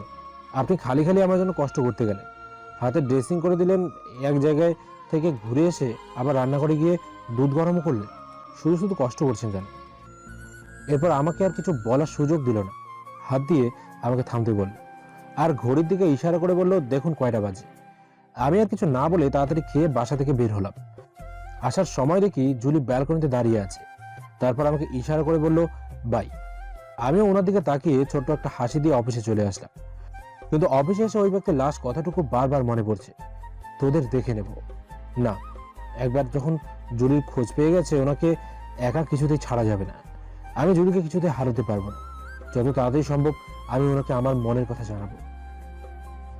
আর এদিকে ওই ব্যক্তিটা মার খেয়ে দ্রুত বাইক চালিয়ে জুলিদের বাসার সামনে এসে ওনার চাচার নাম ধরে ডাকছে, রহিম সাহেব, ও রহিম সাহেব, কোথায় আপনি? তাড়াতাড়ি থেকে বের হন। জুলির চাচা বাসায় বসে টিভি দেখছিল। চিল্লাচিল্লির আওয়াজ একটু পর উনি বাইরে বের হলেন। কি ব্যাপার ভাই, আপনি এরকম চিল্লাপাল্লা করছেন কেন? আর আপনার এই অবস্থা হলো কেমন করে? আরে রাখেন আপনার আলকাপিত। আমার কাছ থেকে টাকা নিয়ে নিজের ভাইজিকে অন্য একটা ভালো বিয়ে দিয়ে তো খুব শান্তিতেই আছেন আপনারা। ভাই, আপনি কি বলছেন আমি কিছুই বুঝতে পারছি না। আর জুলি তো বিয়ের রাতে পালিয়েছে, আমরা বিয়ে দেবো কেন? ও এখন কোথায় আমরা তা কেউই জানি না। থাক, আমি আর কোনো কিছু শুনতে চাই না। তোর এই ভাইজি একটা অন্য ছেলের হাত ধরে ঘুরে বেড়াচ্ছে, আর তুই আমার কাছ থেকে টাকা নিয়ে ফুটানি মারিস না। তোকে আমি 1 সপ্তাহ সময় দিলাম, এর মধ্যে তুই আমার টাকা দিবি, না হলে তোর ভাইজিকে দিবি। না হলে আমি কতটা খারাপ হতে পারি তোকে বুঝিয়ে দিব। এই বলে ওই ব্যক্তি বাসা থেকে বেরিয়ে গেল। জুলির চাচার মাথা গরম হয়ে গেছে। ওনাকে অনেক খারাপ ভাষায় গালি খেতে হয়েছে শুধুমাত্র জুলির জন্য। এরপর উনি রুমে এসে জামা প্যান্ট পরে জুলিকে খুঁজতে বের হলো। যে জায়গায় আমাদের লাশ দেখেছিল ওখানে গিয়ে অনেক লোককে জুলির ছবি দেখিয়ে ওর কথা জিজ্ঞেস করলো, কিন্তু কেউই জুলির কোনো পরিচয় দিতে পারল না। ক্লান্ত শরীর নিয়ে বাসায় ফিরে আসলেন রহিম সাহেব। দেখো, আমার মনে হয় বিয়ের রাতে জুলি আমাদের এখান থেকে পালিয়ে ওর নানুর বাড়ি গিয়ে উঠেছে। তারপর ওর নানুরা কোনো ভালো ছেলে দেখে ওর সাথে বিয়ে দিয়ে দিয়েছে। আরে আবল তাবল কি বলছো তুমি? ও এখানকার কিছুই চেনে না। নানু বাড়ি যাবে কিভাবে? আর ওর নানা বাড়ির লোকেরা এত বড় সিদ্ধান্ত নেওয়ার আগে আমাদের জানাতো ও অন্য কোথাও আছে। তাহলে মেয়েটা ওই দিন রাতে কোথায় গেল? আর উনি তো বললেন ওকে একটা ছেলের সাথে দেখেছে, তাহলে ছেলেটিই বা কি? আরে এডমিশন কোচিং করতো না, ওখান থেকে হয়তো কোনো ছেলের সাথে প্রেমে জড়িয়ে গেছে। কাল একবার আমি ভার্সিটি গিয়ে খোঁজ নেব ও আছে কিনা। না আসলে তখন ওর নানু বাড়ি যাব, গিয়ে আসল কাহিনী বের করব। হাতে তো এখনো 6 দিন সময় আছে, এর মধ্যে কিছু একটা করতে হবে। আচ্ছা, আমি একটা কথা বলি, ও যখন চলে গেছে তাহলে ওর জন্য এত করে কি হবে? যে যেখানেই থাকুক, আমাদের এর মধ্যে যাওয়ার কি ঠিক হবে? এর থেকে ভালো তুমি ওই ব্যক্তির টাকা ফেরত দিয়ে দাও। এই একদম চুপ! তুমি কি পাগল হয়ে গেছো? 10 লক্ষ টাকা দিয়ে আমি নতুন একটা ব্যবসা শুরু করেছি, এখন টাকা কিভাবে দেব?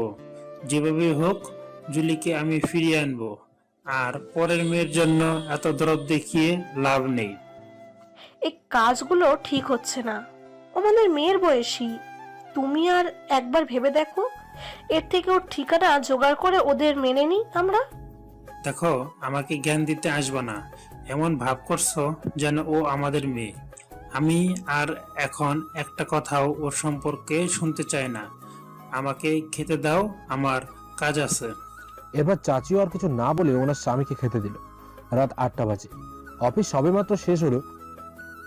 আমি একটু পর গাড়ি নিয়ে বাসার উদ্দেশ্যে বের হলাম। প্রতিদিনের মতো আজও জ্যামে আটকে গেলাম। 10 মিনিট পর আবার ড্রাইভ করে শুরু করলাম। গেটের সামনে এসে হঠাৎ গাড়ির জানলা দিয়ে চোখ ব্যালকনির দিকে গেল। দেখি জুলি ব্যালকনিতে দাঁড়িয়ে আছে। আমাকে দেখা মাত্র দৌড় দিয়ে চলে গেল, হয়তো দরজা খুলতে যাচ্ছে। আমি একটু পর সিঁড়ি দিয়ে উপরে উঠলাম। যা ভাবছি ঠিক তাই, উনি আমার জন্য দরজা খুলে দাঁড়িয়ে আছে। আমার দিকে একটু হেসে আবার কি হলো যে ওনার বুঝতে পারছি না। আজকে সকালে এত কিছু হলো, ওনার তো টেনশনে থাকার কথা, কিন্তু জুলিকে দেখে মনে হচ্ছে না উনি টেনশনে আছেন, বরং অনেক হাসি খুশি দেখাচ্ছে। আমি আর কিছু না ভেবে রুমের দরজা আটকে আমার রুমে আসতে যাব, ঠিক তখনই আমার চিল্লানি দিয়ে বলল, এই তোর হাতে কি হয়েছে রে? ব্যান্ডেজ করা কেন? কি রে, কি হলো বল? আম্মু আসলে অফিসে যাওয়ার আগে গেটের সাথে একটু খোঁচা লেগে সামান্য কেটে গেছে। এই আর কি, আমার কিছুই হবে না, কালকের মধ্যে ঠিক হয়ে যাবে, তুমি টেনশন করো না একদম। এই মিথ্যা কথা বলছিস কেন? সামান্য কাটলে কি হাতে ব্যান্ডেজ করে? আর দেখে তো মনে হচ্ছে অনেকটাই কাটছে। সত্যি করে বল তো কিভাবে কাটছে? আম্মু, আমি কি দুধের শিশু যে তুমি এত চিন্তা করছো? আমি সত্যি বলছি, হাতে একটু খোঁচা গেছে, কালকের মধ্যে ঠিক হয়ে যাব। এরপর আবার আম্মু কিছু বলতে চাচ্ছিল, তার আগেই আমি রুমে চলে আসলাম। এসে ড্রেস চেঞ্জ করে বাথরুমে শাওয়ার নিতে চলে গেলাম। শাওয়ার শেষে টাওয়াল দিয়ে মাথা হালকা মুছে টাওয়ালটা খাটের পাশে রাখা টেবিলে রেখে বসে আছি। একটু পর জুলি রুমে আসলো। আমার চুল ভেজা দেখে উনি টাওয়াল দিয়ে আমার মাথা মুছে দিতে লাগলো। আমি প্রথমে না করি, কিন্তু ওনার জেদের সাথে পেরে উঠলাম না, তাই বাধ্য হয়ে জুলির কথা শুনতে হলো। আমি ওনাকে ডাক দেবো, তার আগে উনি রুম থেকে বেরিয়ে গেলেন।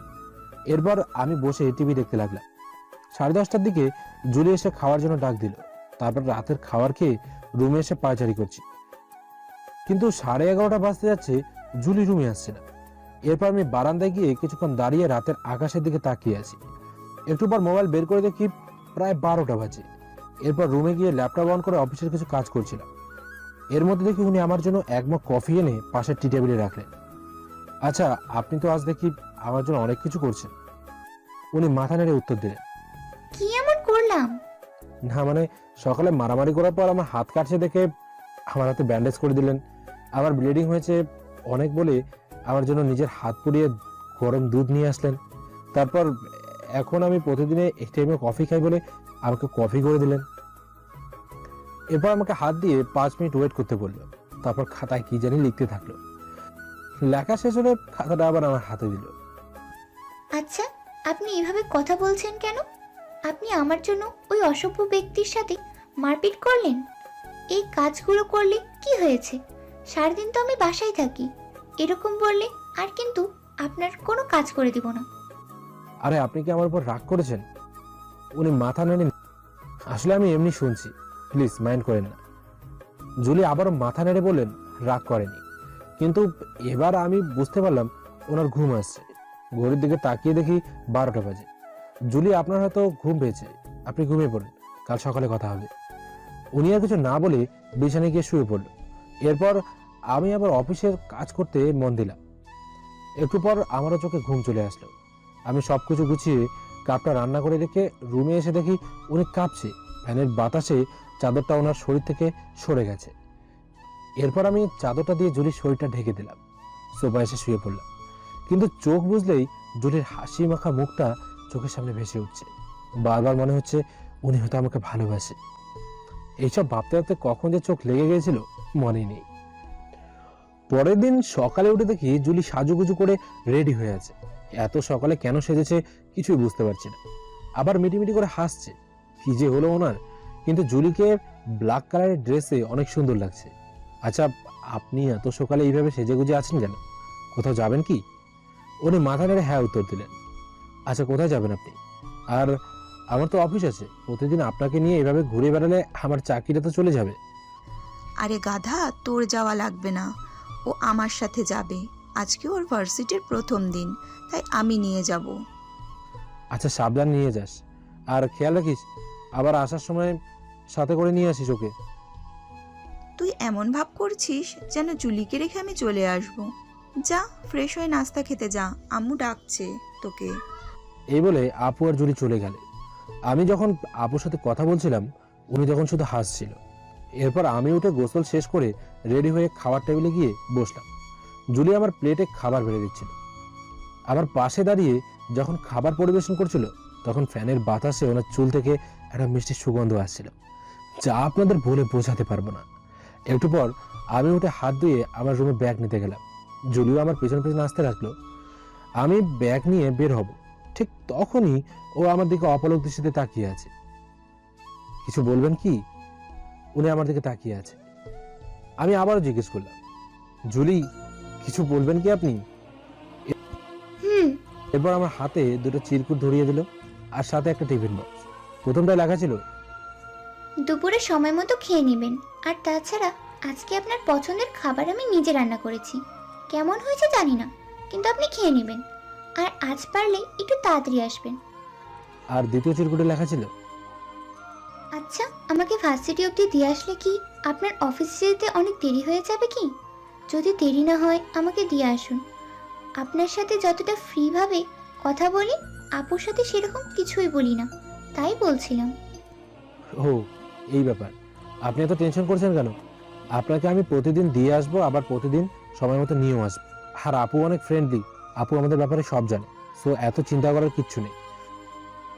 আপনি আপুকে নিয়ে নিচে আসেন, আমি আপনাদের জন্য নিচে ওয়েট করছি। এই বলে আমি নিচে চলে আসলাম। নিচে এসে আপুদের জন্য ওয়েট করতে থাকলাম, কিন্তু 10 মিনিট হতে যাচ্ছে, এখনো ওনাদের কোনো খোঁজ নেই। একটু পর আমি উপরের দিকে উঠতে যাব, ঠিক তখনই দেখি জুলি সিঁড়ি বেয়ে নিচে নামছে, তাই আবার গাড়িতে এসে বসলাম। একটু পর আপু আর জুলি আসলো। আপু অনেক ফাজিল, জুলিকে জোর করে সামনে বসালো, আবার পাশের সিটে। এরপর আমি আর কিছু না বলে গাড়ি চালানো শুরু করলাম। গাড়ি চালানোর সময় বারবার আমি জুলির দিকে তাকাচ্ছি, উনি জানালার দিকে তাকিয়ে আছে। আপু আছে দেখে হয়তো আমার দিকে তাকাচ্ছে। যাই হোক, একটুবার ভার্সিটির সামনে এসে দাঁড়ালাম। যাওয়ার আগে কালকে সব কথা আপুকে বলে আর জুলিকে বিদায় জানিয়ে আমি অফিসে চলে আসলাম। আজকে অফিসে এসে আমি ফ্রি মাইন্ডে আমার কাজ করতে লাগলাম, আর খচ্চর বসটাও অফিসে নেই। যাক বাবা, বেঁচে গেছি। অন্যদিন হলে এতক্ষণে আমাকে চিবিয়ে খেয়ে ফেলতো। একটু পর আমার কেবিনে আমার ফ্রেন্ড ইমামুল আসলো। আরে ইমামুল, কি খবর তোর? তোকে তো ইদানিং দেখাই যায় না রে, কই ছিলি এতদিন? আরে বলিস না, ভাইয়ের বিয়ে খেতে গিয়ে জ্বর হয়েছিল, তাই কদিন অফিস অফ দিছিলাম। তোর কি খবর? আমার খবর সবসময় ভালো থাকে, তাই এখনো ভালোই আছে। ভালো তো থাকবেই, নতুন নতুন মানুষের সাথে পরিচয় হচ্ছে যে। তোমার ভালো থাকাটাই তো স্বাভাবিক। মানে কি কি বলছিস তুই? বন্ধু, আজ সকালে অফিসে আসার পথে দেখলাম তোর সাথে একটা সুন্দরী মেয়ে দাঁড়িয়েছিল, তোর আপুও ছিল। কি ওই মেয়েটা দোস্ত, তোর গার্লফ্রেন্ড? ইমামুলের কথা শুনে আমার কিছুটা মেজাজ খারাপ হয়ে গেল। এই কুকুর তাহলে আমাদের দেখে ফেললো? না, একে কিচ্ছু বলা যাবে না। ভার্সিটি লাইফে আমি একটা মেয়েকে লাইক করতাম, কিন্তু ওকে যখন ওই মেয়েটির কথা বলেছি, তখন আমার আগে গিয়ে ওই মেয়েটাকে প্রপোজ করে দিয়েছিল। না, এই লুচ্চুকে জুলির ব্যাপারে কিচ্ছু বলা যাবে না। একটু পর ইমামুলের কথা শুনে আবার বাস্তবে ফিরলাম। কে রে, কি এত ভাবছিস তুই? বল মেয়েটিকে। তুই ঠিক ধরেছিস, ওইটাই তোর ভাবি। মানে কি? আর কবে বা হলো তোদের বিয়ে? মানে খুবই সহজ, ও আমার বিয়ে করা বউ, আর হঠাৎ করে 1 মাস আগেই ওর সাথে আমার বিয়েটা হলো। আর দাওয়াতটাও কাউকে দিতে পারলাম না রে। আমার কথাটা শুনে ওর মুখ কালো হয়ে গেল, কথা বলছে না। আমি আবার বললাম, কেন রে ভাই, কি ভাবছিলি? না তেমন কিছুই না, ভাবলাম তোর কোনো কাজিন হবে হয়তো। কি রে বল, ভাবির নাম কি, কোথায় থাকে, কিসে পড়ে? তোর এত কিছু শোনা লাগবে না। এই যে ফাইলটা দেখছিস, তা আজকের মধ্যে কমপ্লিট করে আমার কাছে জমা দিয়ে যাবি। দোস্ত আমার অনেক জ্বর, এখন না, কালকে আমি ফাইলটা ব্যাক দিয়ে দিব। এখন আমি তোদের বিয়ের কথা শুনবো। কিভাবে হলো, কবে হলো? না দোস্ত, আমার এখন অনেক কাজ আছে, পরে বলবো। তুই আগে এটা কমপ্লিট করে নিয়ে আয়। দোস্ত আমার সাথে এমন করছিস কেন, প্লিজ বল না দোস্ত। আচ্ছা, স্যারকে ফোন দিতে হবে তাহলে। এই না, আমি যাচ্ছি, ফোন দিস না। এই বলে ইমামুল চলে গেল। এরপর আমি মোবাইল বের করে জুলির একটা ছবি বের করে দেখছিলাম আর ওনার কথা ভাবছিলাম। রকিং চেয়ারে বসে যখন চোখ বুঝছি, মনে হচ্ছে জুলি আমার সামনে দাঁড়িয়ে আছে। ওনার হাসি মাখা মুখ বারবার ভেসে উঠছে। অফিস শেষে বাসার দিকে রওনা দিলাম। আসার পথে ওই দিনের সেই ছেলেটার সাথে আজকেও আবার দেখা হয়ে গেল। গাড়িটা একটু সাইড করে রেখে ছেলেটার কাছে গেলাম। আজকে ছেলেটা রজনীগন্ধার মালা নিয়ে এসেছে। এরপর আমিও জুলির জন্য একটা রজনীগন্ধার মালা নিলাম। এরপর ছেলেটির কাছে গিয়ে ওর পরিচয় জানতে চাইলাম, ওর নাম, বাসা কোথায়, সবকিছু জানতে চাইলাম। একটু পর ছেলেটা আমাকে সব জানালো। ছেলেটার নাম রফিক উদ্দিন।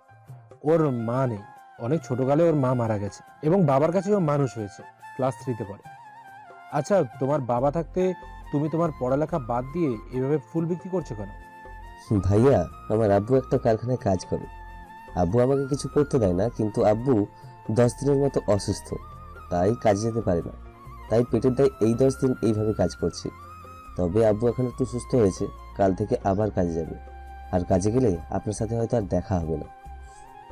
ছেলেটার কথা শুনে অনেক মায়া হলো।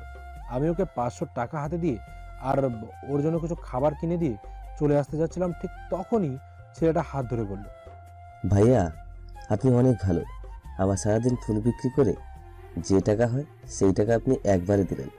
এই গোলাপ ফুলটি ভাবিকে দিয়েন, নিজ হাতে ভাবির চুলে খোপা করে তার মাঝে ফুলটি গেঁথে দিয়েন, সুন্দর দেখাবে। পিচ্চিটার কথা শুনে অনেক ভালো লাগলো। ওর মাথায় হাত বুলিয়ে দিয়ে গাড়িতে উঠলাম।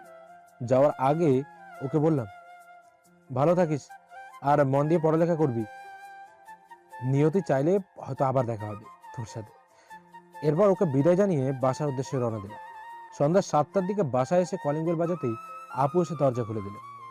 আমি আমার রুমে এসে দেখি জুলি রুমে নেই। একটু পর ড্রয়িং রুমে এসে দেখি আম্মু সোফায় বসে টিভি দেখছে। জুলি হয়তো রান্না করে আছে।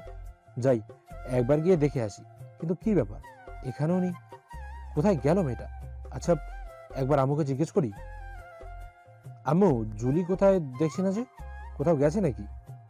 কি হলো আম্মু, বলো। কেন রুমে নেই জুলি? কই, আমি তো দেখলাম না। রুমেই আছে, ভালো করে দেখ না, না হলে বাথরুমে গেছে হয়তো। এরপর আম্মু আর আমার কোনো কথার উত্তর না দিয়ে আবার সিরিয়ালে মন দিল। আমি আর কিছু না বলে রুমে চলে আসলাম, কিন্তু দরজা লক করা না। তাহলে উনি ব্যালকনিতে দাঁড়িয়ে আছে। আমি যা মনে মনে ভাবছি ঠিক তাই, উনি বারান্দার এক কোণে দাঁড়িয়ে আছে। কিন্তু আমি কাছে গিয়ে দেখি ওনার চোখে জলে ভেজা, চোখ দুটো কান্না করতে করতে ফুলে গেছে একদম। এরপর আমি ওনার হাত ধরে রুমে নিয়ে, এখনো কেঁদেই চলছে। আপনি এভাবে কাঁদছেন কেন? কি কি হয়েছে আমাকে বলুন। আচ্ছা, আপনি যদি না বলেন তাহলে আমি কিভাবে বুঝবো বলুন তো, কি হলো বলুন। এরপর অনেক খাতা নিয়ে লিখতে বসলেন। 5 মিনিট পর আমার হাতে খাতাটা দিল। দেখুন, আমি কাল থেকে আর ভার্সিটিতে যাব না। আজ সবাই আমাকে নিয়ে হাসাহাসি করছে, এমনকি স্যারও হাসাহাসি করছে আমাকে নিয়ে। এরপর আমি ওনার মুখে হাত দিয়ে চোখের জল মুছে দিয়ে বললাম, দেখুন, সমালোচনা করার মানুষের তো অভাব নেই। আপনি যেভাবেই চলুন না কেন, সমাজ আপনাকে সমালোচনা করবেই। তাই মানুষ যেভাবেই সমালোচনা করুন না কেন, আপনি আপনার মতোই চলুন। এই দেখুন, এখনো কেঁদেই চলেছে। প্লিজ চুপ করুন। আপনি যদি এইভাবে কাঁদতে থাকেন তাহলে কিন্তু আমি অনেক কষ্ট পাবো। একটু পর উনি কান্না বন্ধ করলেন। এরপর আমি ওনাকে ড্রেসিং টেবিলের সামনে এনে একটা টুলে বসিয়ে ব্যাগ থেকে ওই ছেলেটির কাছ থেকে যে ফুলগুলো কিনেছিলাম সেইগুলো দিয়ে ছেলেটার কথা মতো খোপা করে তার মধ্যে একটা গোলাপ ফুল কেটে দিলাম। সত্যি জুলিকে অনেক সুন্দর লাগছে। আপনি এখনো কেঁদে চলেছেন? ও বুঝতে পারছি, আপনার হয়তো এগুলো পছন্দ হয়নি, তাই না? ঠিক আছে, আপনি কেঁদেই যান। যে বোঝে না তাকে বুঝিয়ে লাভ নেই। এবারে আমি চলে যাচ্ছিলাম, ঠিক তখনই উনি আমার হাত টেনে ধরলেন। তারপর ইশারায় বলল, আপনার তো দেখি অনেক রাগ। আমি কি বলছি যে আমার পছন্দ হয়নি? আমার অনেক পছন্দ হয়েছে। থাক, আর পাম দেওয়া লাগবে না। আমি জানি আপনার পছন্দ হয়নি। আমাকে হ্যাপি করার জন্য আপনি বলছেন, আমি জানি। না, আমি মন থেকে বলছি। আচ্ছা, সত্যি যদি আপনি মন থেকে কথাটা বলে থাকেন, তাহলে আপনি আমার জন্য এক কাপ ব্ল্যাক কফি বানিয়ে নিয়ে আসুন। আচ্ছা ঠিক আছে, আপনি বসুন, আমি নিয়ে আসছি। এই বলে জুলি রুম থেকে বেরিয়ে গেল। এদিকে যাওয়ার পর আম্মু জুলিকে দেখে ওকে ডাকলো। কি ব্যাপার রে আম্মু, আজ তো খুশি লাগছে তোকে? ভার্সিটি থেকে এসেও তো মুখ ঘুমরা করে বসেছিলি, সুমন আসার পর কি এমন জাদু ছড়িয়ে দিল? আর মাথায় তো খোপা করছিস, এই ফুল কে দিল? সুমন? আপনি কফি খাবেন আম্মু? আচ্ছা বানিয়ে আন তাহলে, আর আমারটা একটু চিনি কম দিবি। একটু পর আম্মু আমার রুমে এসে বলল, সুমন, ঝুলির কি হয়েছিল রে তখন? আরে আম্মু তেমন কিচ্ছু না, একটু মন খারাপ করে বসেছিল তখন। কেন, কিসের জন্য মন খারাপ? ভার্সিটির প্রথম দিন, অচেনা জায়গায় কেউ নেই, আর হয়তো ফ্যামিলির জন্য মন খারাপ লাগছে, তাই আর কি। তা তুই ওদের ফ্যামিলির সাথে আমাদের কথা বলতে দিচ্ছিস না কেন? তোদের তো বিয়ে সেরকম অ্যারেঞ্জমেন্ট করে করা হয়নি। ভাবছি এবার দুই ফ্যামিলির মত নিয়ে অনেক বড় করে আয়োজন করব। না আম্মু, এখন না, আর কদিন যাক, তারপর আলাপ করে দেবো তোমাদের। এরপর আম্মু আর কিছু বললো না। আমি একটু হাফ ছেড়ে বাঁচলাম।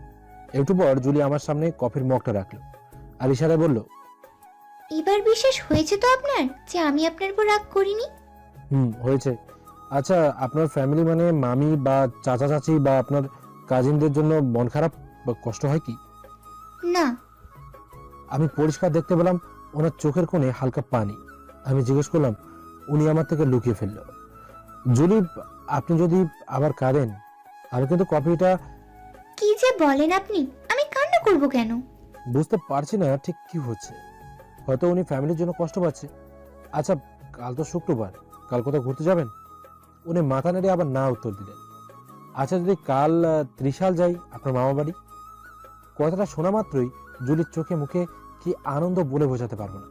আনন্দে আত্মহারা হয়ে ইশারায় বলল, সত্যি নিয়ে যাবেন আপনি? সত্যি নিয়ে যাব, কিন্তু একটা প্রবলেম। আমি আপনার সাথে কি পরিচয় যাব?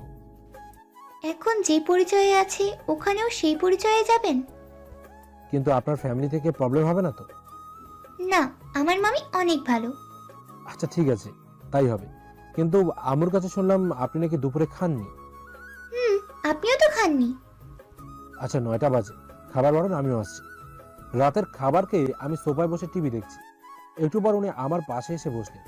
ওনার শরীর থেকে একটা মিষ্টি গন্ধ আমার নাকে আসছে।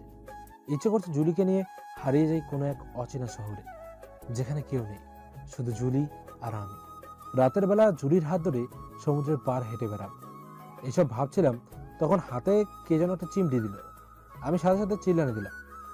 আমার চেঁচানো শুনে পাশের রুম থেকে আম্মু এসে বলল, কি হয়েছে তোর, এভাবে চিল্লাচ্ছিস কেন? না তেমন কিছু না, আসলে মশা কামড় দিয়েছিল তো, তাই আর কি। তোর তো শুধুই মশাই কামড়ায় না, পাশে তো ঝুলিও আছে, ওরা তো কামড়াচ্ছে না, শুধু ফাজলামি করাত। যা শুতে যা, 12টা বাজতে যাচ্ছে। আচ্ছা ঠিক আছে আম্মু, তুমি যাও, আমরা একটু গল্প করব। একটু পর আম্মু চলে গেল। আমি সাথে সাথে জুলির দিকে অগ্নিদৃষ্টিতে তাকিয়ে আছি। উনি শুধু মিটমিটি করে আমার দিকে তাকিয়ে হাসছে। আমি ওনার দিকে এইভাবে তাকিয়ে আছি দেখে উনি ইশারায় বলল, কি ব্যাপার, এইভাবে আপনি আমার দিকে তাকিয়ে আছেন কেন? তাকিয়ে থাকা ছাড়া আর কি করবো? তার আগে আপনি বলুন, আমাকে চিমটি মারলেন কেন? আপনার জন্য আম্মু আমাকে বকা দিল। এরপর উনি আবার খাতা লিখতে শুরু করলো। লেখা শেষ হলে খাতাটা আবার আমার হাতে দিল। সরি, কিছু মনে করবেন না। আপনি আমার দিকে একভাবে তাকিয়ে আছেন, তাই আমি একটু ফাজলামি করে চিমটি দিছি। আপনার কি খুব বেশি লেগেছে কি? আসলে আমি বুঝতে পারিনি যে আপনার এতটা লেগে যাবে। আরে না, আমার বেশি লাগেনি, হঠাৎ করে চিমটি দিয়েছেন বলে একটু ভয় পেয়ে গেছিলাম। কেন? না, ভাবলাম কোনো পোকামাকড় কামড় দিচ্ছে নাকি। আচ্ছা জুলি, 12:30 বাজছে, রুমে চলুন, না হলে আব্বু আম্মু রাগ করবে। চলুন। আর এদিকে সারা দিন ধরে জুলিকে খুঁজে না পেয়ে রাত 2টোর দিকে এক পর্যায়ে হতাশা চেহারা নিয়ে বাসায় আসলেন রহিম সাহেব। ওনাকে এইভাবে হতাশ লাগছে দেখে জুলির চাচি প্রশ্ন করল, কি ব্যাপার, তোমার মুখ এরকম দেখাচ্ছে কেন? জুলির কি কোনো খোঁজ পাওনি তাহলে? কি হলো, কিছু বলছো না কেন? না, ওদের কোনো খোঁজ পেলাম না। কোথায় থাকে তাও জানি না। তোমার কথা হয়তো ঠিক, ও পালিয়ে ওর নানু বাড়ি গেছে আর ওখান থেকে ওকে বিয়ে দিয়েছে মনে হয়। বুঝলাম। এখন কি করব বলো? সামান্য কিছু টাকার জন্য কি এইগুলো করা ঠিক হবে? এর থেকে ভালো হবে ওই ব্যক্তির টাকা সব দিয়ে দাও। তোমার ব্যবসা করা লাগবে না, ওনার টাকা দিয়ে দাও। দেখো, তোমাকে আমি আগেই বলেছি, এখনো বলছি, এই সব কথা আমার সামনে বলবা না। এত দরদ দেখাবো কেন ওর জন্য? ও কি আমার নিজের মেয়ে নাকি যে দরদ দেখাবো? তাহলে এখন কি করতে চাচ্ছ তুমি? ওই লোক তোমাকে 7 দিন সময় দিচ্ছে, আজ 3 দিন পার হতে যাচ্ছে। পরবর্তীতে টাকা বা জুলি দুইটার একটাও যদি না দিতে পারো, তাহলে বুঝতেই পারছো কি হতে পারে।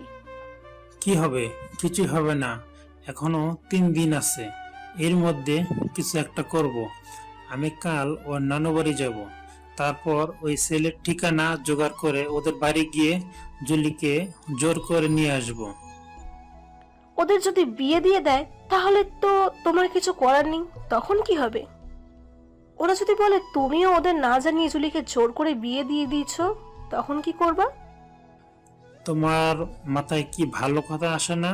দরকার হলে ওই ছেলেকে খুন করে আমি জুলিকে নিয়ে আসব। তুমি কি পাগল হয়ে গেছো? সামান্য কয়েকটা টাকার জন্য তুমি সারা দিন এইভাবে দৌড়াদৌড়ি করছো? জুলির সবকিছু, সব টাকা পয়সা তো আমরা নিয়েছি, তারপর এত লোভ কেন তোমার? আর একটা কথা বললে কপালে দুঃখ আছে। যা, এখন আমার খেতে দে, যা, সামনে থেকে সর, আর কাল সকালে আমাকে তাড়াতাড়ি ডেকে দিবি। এরপর জুলির চাচি আর কোনো কথা না বলে খাবার বেড়ে দিয়ে রুমে চলে আসলো। পরের দিন সকালে উঠে দেখি জুলি আয়নার সামনে দাঁড়িয়ে আছে, কিন্তু পিঠের দিকে ব্লাউজের লাস্ট বোতামটা লাগাতে পারছেন। আমি একটু পর উঠে লাস্ট বোতামটা লাগিয়ে দিলাম। আমার হাতের স্পর্শ পেয়ে উনি চমকে উঠে তাড়াতাড়ি আমার দিকে তাকালো। আসলে এই কাজটা করা আমার ঠিক হলো না, কিন্তু আপনি লাগাতে পারছিলেন না বলে আমি হেল্প করলাম, প্লিজ কিছু মনে করবেন না। আপনার এই নীরবতা কিন্তু বলে দিচ্ছে যে আপনি আমার উপর রাগ করে আছেন। এরপর উনি আর আমার কথার কোনো উত্তর না দিয়ে চেয়ার টেনে টেবিলে বসে কি যেন লিখতে থাকলেন। লেখা শেষ করে খাতাটা আমার হাতে দিল। আচ্ছা, আপনি এত বকবক করেন কেন? আমি কি বলেছিলাম যে রাগ করছি? 10টা বাজতে যাচ্ছে, তাড়াতাড়ি রেডি হন, আমি আপনার জন্য নাস্তা বানাতে গেলাম। কি ব্যাপার, আপনি দেখি খুব এক্সাইটেড যাওয়ার জন্য? তা তো হবই, আপনি তাড়াতাড়ি গোসল করতে চান। এরপর আমাকে ধাক্কা দিতে দিতে বাথরুমে পাঠালো। তারপর শাওয়ার শেষ করে সকালে নাস্তা করে আম্মুর কাছ থেকে বিদায় নিয়ে ত্রিশালের উদ্দেশ্যে রওনা দিলাম। গাড়িতে ওঠার পর দুজনের মধ্যে নীরবতা কাজ করছে। আমিও গাড়ি ড্রাইভ করছি আর জুলিও বাইরের দিকে তাকিয়ে আছে। আমি মাঝে মাঝে ওনার দিকে তাকাচ্ছি, খুব ভাব ওনার। আমি বারবার ওনার সাথে কথা বলি আর উনি চুপচাপ বসে থাকেন। কিন্তু জুলিকে ব্লু কালারের শাড়ি আর ব্ল্যাক কালারের ম্যাচিং করা ব্লাউজে অসম্ভব সুন্দর লাগছে। আর এদিকে জুলি মনে মনে ভাবছে, কি হলো ওনার? অন্যদিন তো সব সময় কথা বলে, আজ কি হলো? ওনার সকালের কথায় কি কষ্ট পেয়েছেন নাকি? আচ্ছা, আমি তো তেমন কিছুই ওনাকে বলিনি। অন্যদিন 3 পিস পরলে সুন্দর না দেখালেও আপনাকে অনেক সুন্দর লাগছে, আর আজ এত কষ্ট করে শাড়ি পরে বসে আছি, কিছুই বলছে না। ইডিয়েট একটা। না, এই হাদারামটা মনে হয় ভাবছে আমি এখনো ওনার উপর রাগ করে আছি। না, আমাকেই আগে কথা বলতে হবে। এদিকে আমি গাড়ি চালিয়ে যাচ্ছি। একটু পর উনি আমার হাতে চিমটি দিল। আমি জুলির দিকে তাকালে উনি ইশারায় বললেন, আমাকে কেমন দেখাচ্ছে? আমি গাড়িটা একটু সাইড করে দাঁড়িয়ে জুলির দিকে অপলক দৃষ্টিতে শুধু তাকিয়ে আছি। আমি এইভাবে তাকিয়েছি দেখে উনি আবারও ইশারায় বলল, কি হলো, এভাবে তাকিয়ে আছেন কেন? বলুন আমাকে কেমন লাগছে? সুন্দর, অনেক সুন্দর লাগছে। থাক, আর ঢপ দিতে হবে না, আমি জানি একদম বাজে দেখাচ্ছে। আরে না, আমি সত্যি বলছি, অনেক সুন্দর দেখাচ্ছে। হুম, বুঝলাম। তাই এখানে কেন গাড়ি থামালেন? তেমন কিছুই না, এমনি একটু দাঁড় করলাম। এখানকার বাইরের পরিবেশটা অনেক সুন্দর, তাই। আর আপনি কিছু খাবেন? আইসক্রিম? এই ঠান্ডার মধ্যে আপনি আইসক্রিম খাবেন? আপনার তো ঠান্ডা লেগে যাবে। থাক, আমার লাগবে না। আচ্ছা, আপনি এত রাগ করেন কেন? আমি কোনো রাগ করিনি। আচ্ছা বাবা, সরি, আমার ভুল হয়ে গেছে, আর হবে না। আপনি এখানে বসুন, আমি নিয়ে আসছি, কিন্তু আপনি গাড়ি থেকে নামবেন না। হুম। এই বলে আমি গাড়ি থেকে নেমে কনফেকশনারির দোকান খুঁজতে লাগলাম, কিন্তু কাছে কিনারে কোনো দোকান দেখতে পেলাম না। তাই বাধ্য হয়ে আবার গাড়ি থেকে ব্যাক করলাম। ওখানে গিয়ে দেখি আরেক ঘটনা, ঝুলি গাড়িতে নেই, আশেপাশেও নেই। কি হবে এখন? ওনার কাছে তো কোনো ফোনও নেই, খুঁজবো কিভাবে ওনাকে? জুলির আবার কোনো বিপদ হলো না তো? না, একবার পেছনে গিয়ে দেখি। যেই ভাবা সেই গিয়ে দেখি জুলি পেছনে দাঁড়িয়ে আছে। উফ, বাঁচলাম। আর আমাকে দেখে হাসছে। কোথায় ছিলেন আপনি? আর কতক্ষণ ধরে আমি আপনাকে খুঁজছি? আমি এখানেই তো ছিলাম। ফাজলামি করার জায়গা পান না? আপনি যদি এখানে থাকেন তাহলে আমি খুঁজে পাচ্ছিলাম না কেন? এরপর আমাকে ইশারায় কিছু বোঝানো যাচ্ছিল, কিন্তু আমি কিছু বুঝতে পারছিলাম না। তাই ব্যাগ থেকে একটা নোটপ্যাড বের করে লিখতে থাকলো। কিছুক্ষণ পর চিরকুটটি আমার হাতে দিল। আপনি যখন আমাকে খুঁজছিলেন তখন আমি পিছনে ছিলাম, আবার যখন আপনি পিছনে গেলেন আমি সামনে চলে আসলাম। এই একটু লুকোচুরি খেলছিলাম। কথাগুলো পড়ে আমি চিঠিটা এক টান দিয়ে ছিঁড়ে ফেলে দিলাম। আমার এরকম আচরণ দেখে জুলি আমার দিকে জিজ্ঞাসুদের সাথে তাকিয়ে আছে। এটা ফাজলামি করার জায়গা না, ওকে? যান, চুপচাপ গাড়িতে গিয়ে বসুন। কথাগুলো শেষ করে একবার জুলির দিকে তাকালাম। মেয়েটার চোখ দুটো ছলছল করছে। এই দেখো, এইটুকু কিছু বললেই তো রাগ রাগ আর রাগ। আমি কিছু বলতে যাব আর তার আগেই জুলি চলে গেল। আমিও একটু পর গাড়িতে গিয়ে উঠলাম। 20 মিনিট ধরে গাড়ি ড্রাইভ করছি, কিন্তু জুলি একবারও আমার দিকে তাকায়নি। না, রাগের মাথায় একটু বেশি খারাপ ব্যবহার করে ফেলেছি। না, ওনাকে একবার সরি বলতে হবে। জুলি, আসলে তখন রাগের মাথায় একটু বেশি খারাপ ব্যবহার করে ফেলেছি, প্লিজ কিছু মনে করবেন না। আমি ইচ্ছে করে বলতে চাইনি। I am really sorry Julie. আমি আর কোনো কথা না বলে নিজের মতো গাড়ি চালাতে থাকলাম। আর এদিকে জুলির চাচা রহিম সাহেব জুলির নানু বাড়িতে প্রবেশ করলেন। বাসার কলিং বেল বাজাতেই কাজের মেয়ে এসে দরজা খুলে দিল আর ভেতরে আস্তে আস্তে বলল, আরে ভাবি, কি খবর আপনাদের? সব ঠিক আছে তো? জি ভাই, আল্লাহর রহমতে অনেক ভালো আছি। আপনার কি খবর? আরে রাখেন আপনার খবর। জুলিকে ভালো ফ্যামিলিতে বিয়ে দিয়ে মোটা অঙ্কের দেনমোহর আদায় করে কি ফ্ল্যাটের 5 তলা কমপ্লিট করেছেন? কিছু বলছেন ভাই? আমি জুলিকে বিয়ে দিতে যাব কেন? আর জুলির সাথে তো 6 মাস হয় দেখাই হয় না, আর আপনি তো ওকে নিয়ে গিয়েছিলেন। থাক ভাবি, আর মিথ্যা কথা বলবেন না। চুপচাপ ওই ছেলের ফ্যামিলির ঠিকানা বলেন। আরে আজব তো, আপনি কি বলছেন? কিছুই বুঝতে পারছি না। আর আপনাদের মত না নিয়ে বিয়ে দিতে যাব কেন? তাহলে আপনার ভাগ্নি বিয়ের রাতে কোথায় গেল? কিছুদিন আগে আমার এক পরিচিত লোক ওকে এক ছেলের সাথে ঘুরতে দেখেছে। তাহলে বলুন এই ছেলেটাকে, আর চুপচাপ ঠিকানা দিন।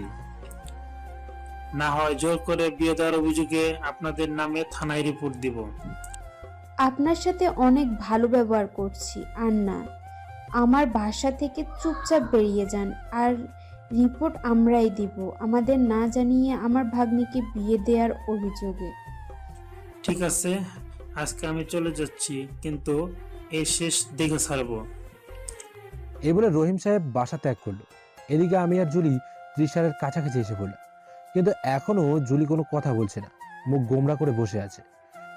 এত রাগ করে আছে কি আর বলবো। জুলি, আমরা তো ত্রিশাল টাউনের ভেতরে চলে এসেছি, কিন্তু এবার কোথায় যাব? আমি তো চিনি না, আপনি একটু দেখিয়ে দিন হাতের মাধ্যমে। কি হলো বলুন? এরপর উনি হাতের মাধ্যমে ওনার মামার বাসার ঠিকানা বলে দিল, কোন কোন রাস্তায় দিয়ে যেতে হবে। এরপর বাসার সামনে আসতেই রাগ দেখিয়ে গাড়ি থেকে নেমে সিঁড়ি বেয়ে উপরে চলে আসলো, আর যাওয়ার আগে হাতের আঙ্গুল দিয়ে দেখিয়ে দিল উপরে চলে আসতে, মানে দোতলায় আসতে বলে। একটু পর জুলি কলিং বেল বাজাতেই একটা মেয়ে এসে দরজা খুলে দিল। খুলে চেঁচামেচি শুরু করে দিল, বলে দৌড় দিল। একটু পর একটি মহিলা আসতেই জুলি দৌড়ে গিয়ে ওনাকে জড়িয়ে ধরল। তাহলে উনি হয়তো জুলির মামি হবেন। একটু পর ওই মহিলা আঙুলের ইশারায় বলল আমি কে। এরপর জুলি ওর মামিকে ইশারায় অনেক কিছু বলল। কি বললো আমি কিছুই বুঝলাম না। একটু পর উনি আমার দিকে এগিয়ে আসছে, আমার বুক ধুকধুক করছে। এরপর উনি এসে আমার হাত ধরে ভেতরে নিয়ে গেল। যাক বাবা, বাঁচলাম। এরপর আমাকে ভেতরে নিয়ে গিয়ে এক একজন এক এক প্রশ্ন করছে। এক একজন মুখে হাত দিয়ে আদর করে, নানা রকম কথা বলছে, অনেক আদর যত্নও করছে। কিন্তু বাসায় আসার পর জুলিকে কোথাও খুঁজে পাচ্ছি না। তখন একটু রুটভাবে কথা না বলেই পারতাম। জুলিকে খুঁজে বের করে ওনার কাছে গিয়ে একবার মাপ চাইতে হবে। এদিকে রুমে এসে জুলি মনে মনে, খুব রাগ না আমার উপর? শুধু একটু ফাজলামি করার জন্য আমাকে এত কথা বললো, আর কথাই বলবো না ওনার সাথে। আমারই ভুল ধারণা, আমি ওনাকে ভালোবাসি, কিন্তু আমি ওনাকে বাসি না। ইডিয়েট একটা। না, এখানে তো কাউকেই আমি চিনি না, তাহলে জুলির কথা জিজ্ঞেস করবো কার কাছে? আশেপাশে তো কেউই নেই। ওই তো একটা ছেলে আসছে, ওর কাছে জিজ্ঞেস করি। এই যে ভাইয়া, এদিকে আসো। বলুন। আচ্ছা, তোমার নাম কি? আর জুলি তোমার কি হয়? আমার নাম ইয়াসিন আহমেদ, আর জুলির আমার আব্বু হয়। তাহলে তো তুমি জানো তোমার আপু কোথায়? না, আমি জানি না তো। আচ্ছা, তাহলে তুমি তোমার আপুর রুমে নিয়ে চলো আমাকে। চলুন। এরপর পিচ্চিটা আমাকে জুলির রুমের কাছে নিয়ে গেল। যাওয়ার সময় জুলির ব্যাপারে কিছু কথা জিজ্ঞেস করছিলাম ওর কাছে, কিন্তু পিচ্চিটা যা যা বললো তার সম্পর্কে আমি একটুও মিল পেলাম না। এইসব কথা বলতে বলতে জুলির রুমের কাছে এসে পিচ্চিটা দৌড় দিল। আমি রুমের দরজায় নক করলাম, কিন্তু দরজা খোলা, আর ভেতরে থেকে সারা শব্দ পেলাম না। তাই বাধ্য হয়ে ভেতরে ঢুকলাম। ভেতরে ঢুকে দেখি কেউ নেই। আমি রুমের ভেতরে পায়চারি করছি। একটু পর দেখি উনি বাথরুম থেকে বের হলো। এরই মধ্যে এক অঘটন ঘটে গেল। বাথরুম থেকে বেরিয়ে ফ্লোরে পানি বা তেল জাতীয় কিছু তেল, তাতে পা স্লিপ কেটে উনি পড়ে যেতে লাগলেন। আমি গিয়ে ওনাকে ধরলাম। দুইজন দুজনের চোখের দিকে অপলক দৃষ্টিতে তাকিয়ে আছি। একটু পর কারো রুমে আসার শব্দে উনি আমার থেকে ওনাকে ছাড়িয়ে নিলেন। তুই যা, আমি আসছি বলে মেয়েটা রুম থেকে বেরিয়ে গেল। আমি জুলিকে কিছু বলতে যাব, তার আগে উনি রুম থেকে বেরিয়ে গেলেন। আমি আর কি করব, চুপচাপ সোফায় বসে ফেসবুকিং করছি। একটু পর হঠাৎ জুলির গোঙানির প্লাস হালকা হাসি শব্দ শোনা যাচ্ছে। কোথা থেকে শব্দটা আসছে ঠিক বুঝতে পারছি না। এরপর মনে হলো নিচ থেকে শব্দগুলো শোনা যাচ্ছে। আমি উঠে ব্যালকনিতে গিয়ে দেখি জুলি একটা ছেলের সাথে দাঁড়িয়ে হেসে হেসে কি যেন কথা বলছে। একটু আগে যে মেয়েটা এসেছিল জুলিকে ডাকতে, ওই মেয়েটা ওখানে আছে। কি কথা বলছে ওরা? ওই ছেলেটার সাথে জুলির কথা বলতে দেখে আমার কিছুটা মেজাজ খারাপ হয়ে যাচ্ছে। কি এত কথা বলছে ওর সাথে? একটু পর আমি আমার ধারণাটা পাল্টে ফেললাম, হয়তো ওর কোনো ভাই হবে। একটু পর জুলির মামি এসে আমাকে বলল, আব্বু খেতে আস, কখন থেকে না খেয়ে আছো, যাও ফ্রেশ হয়ে খেতে আসো। আন্টি জুলি কোথায়? ও খাবে না এখন? জুলি ওর বান্ধবীদের অনেক দিন দেখে না, হয়তো কথা বলতে গেছে। কিন্তু ওকে তো দেখলাম নিচে একটা ছেলের সাথে কথা বলছে। কে ওই ছেলেটা? ওর নাম সাগর, আমাদের উপরের ফ্ল্যাটে ভাড়া থাকে, অনেক ভালো ছেলে। জুলির সাথে অনেকদিন কথা হয় না, তাই হয়তো একটু কথা বলছে। তুমি খেতে আসো আব্বু। জি আন্টি, আপনি যান, আমি আসছি। আন্টি চলে যাওয়ার পর আন্টির কথাগুলো আমার মাথার মধ্যে ঘুরপাক খাচ্ছে। তাহলে কি জুলি আমাকে মিথ্যে বলল? উনি কি সাগর নামে ওই ছেলেটাকে ভালোবাসে? না না না, এটা আমার ভুল ধারণা। না, এত কিছু ভেবে লাভ নেই। আগে খাবার খেয়ে আসি, তারপর জুলি আসলে ওনার কাছ থেকে সবকিছু শুনবো। এরপর খাবার খেয়ে রুমে এসে জুলির জন্য অপেক্ষা করছি, কিন্তু এখনো জুলির কোনো খোঁজ নেই। মেজাজ খারাপ হয়ে যাচ্ছে আমার। একবার ব্যালকনিতে গিয়ে দেখি নিচে আছে নাকি, কিন্তু গিয়ে দেখি উনি ওখানে নেই। কোথায় গেল উনি? তাহলে আমি যা মনে মনে ভাবছি তাই ঠিক? এই সব ভাবতে ভাবতে দেখি জুলি রুমে এসে আছে। কি ব্যাপার, আপনি এরকম কোথায় ছিলেন? এই তো ফ্রেন্ডের সাথে একটু গল্প করছিলাম। ও তাই বুঝি। তা এতক্ষণ ধরে ওই ছেলেটার সাথে কি এমন গল্প করলেন আপনি? কে হয় আপনার ওই ছেলেটা? এরপর উনি আমার কথার উত্তর না দিয়ে খাতায় লেখা শুরু করলো। প্রতিবারের মতো এবারও লেখা শেষ করে খাতাটা আমার হাতে দিল। ওর নাম সাগর, আমার ছোটবেলার বন্ধু। আমি কেমন আছি, এতদিন কোথায় ছিলাম, আপনার নাম কি, কি করেন, এই আর কি শুনছিল।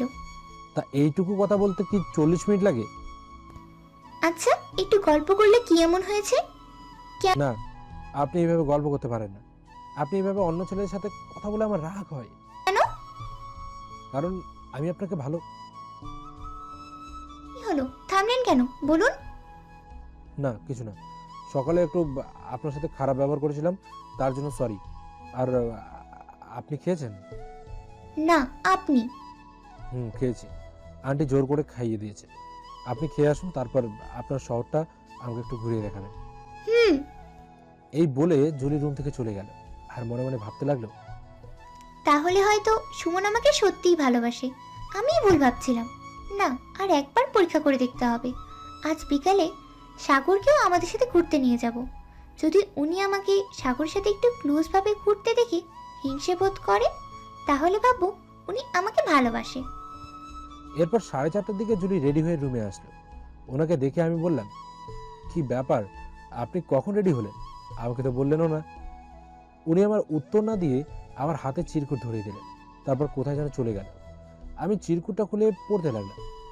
আপনি তাড়াতাড়ি রেডি হয়ে নিচে আসুন, আমি একটু পর আসছি।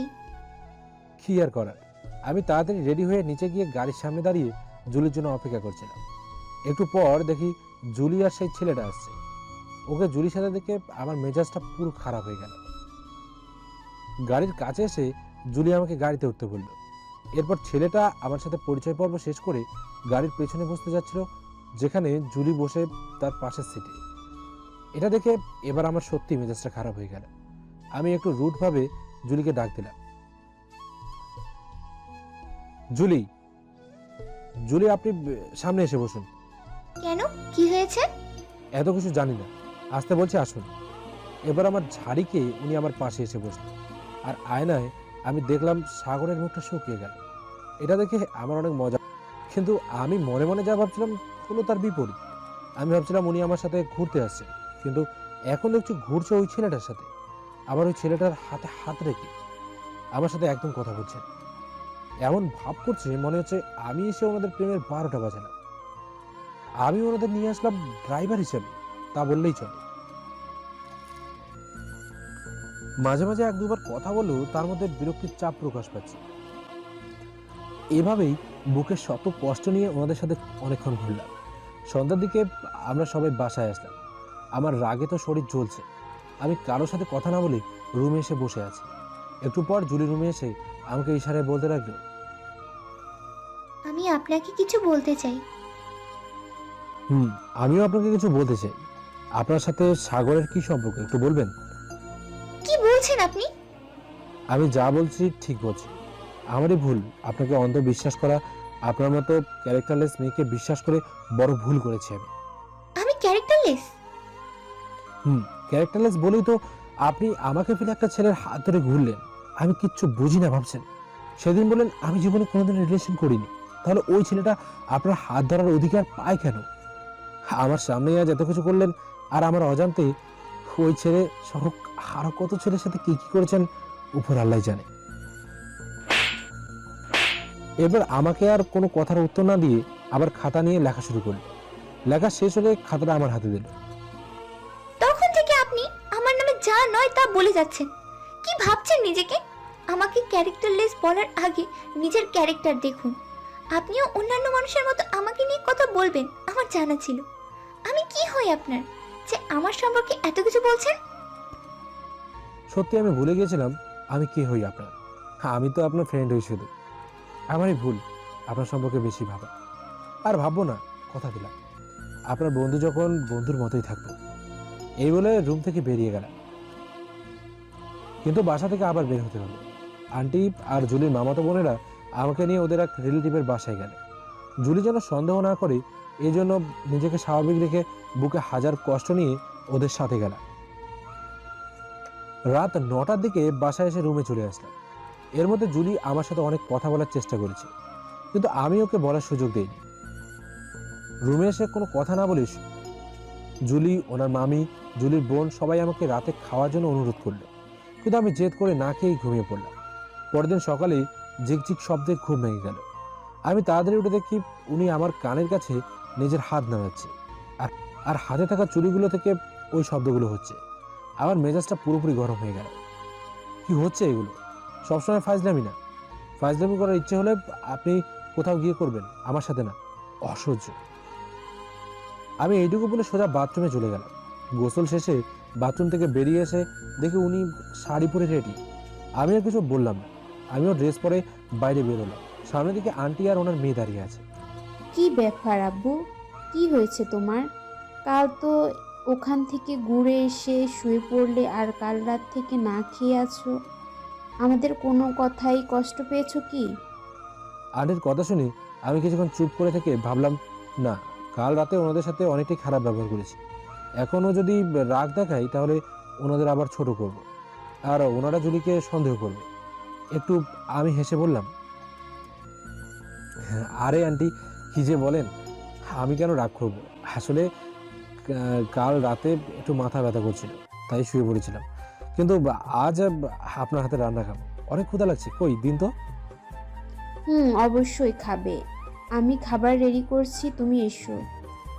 জুলি, তুইও খেতে আয় আম্মু। এরপর সকালের খাবার খেয়ে ওনাদের সবাইকে বিদায় জানিয়ে আমরা আমাদের বাসার উদ্দেশ্যে রওনা দিলাম।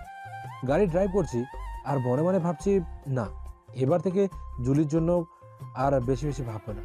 ওনার একটা চাকরি জোগাড় করে দেবো, আর আব্বু আম্মুকে আজ গিয়ে সব সত্যি কথা বলে দেবো। ঠিক এমন সময় জুলি আমার হাতের ওপর হাতটা রাখলো।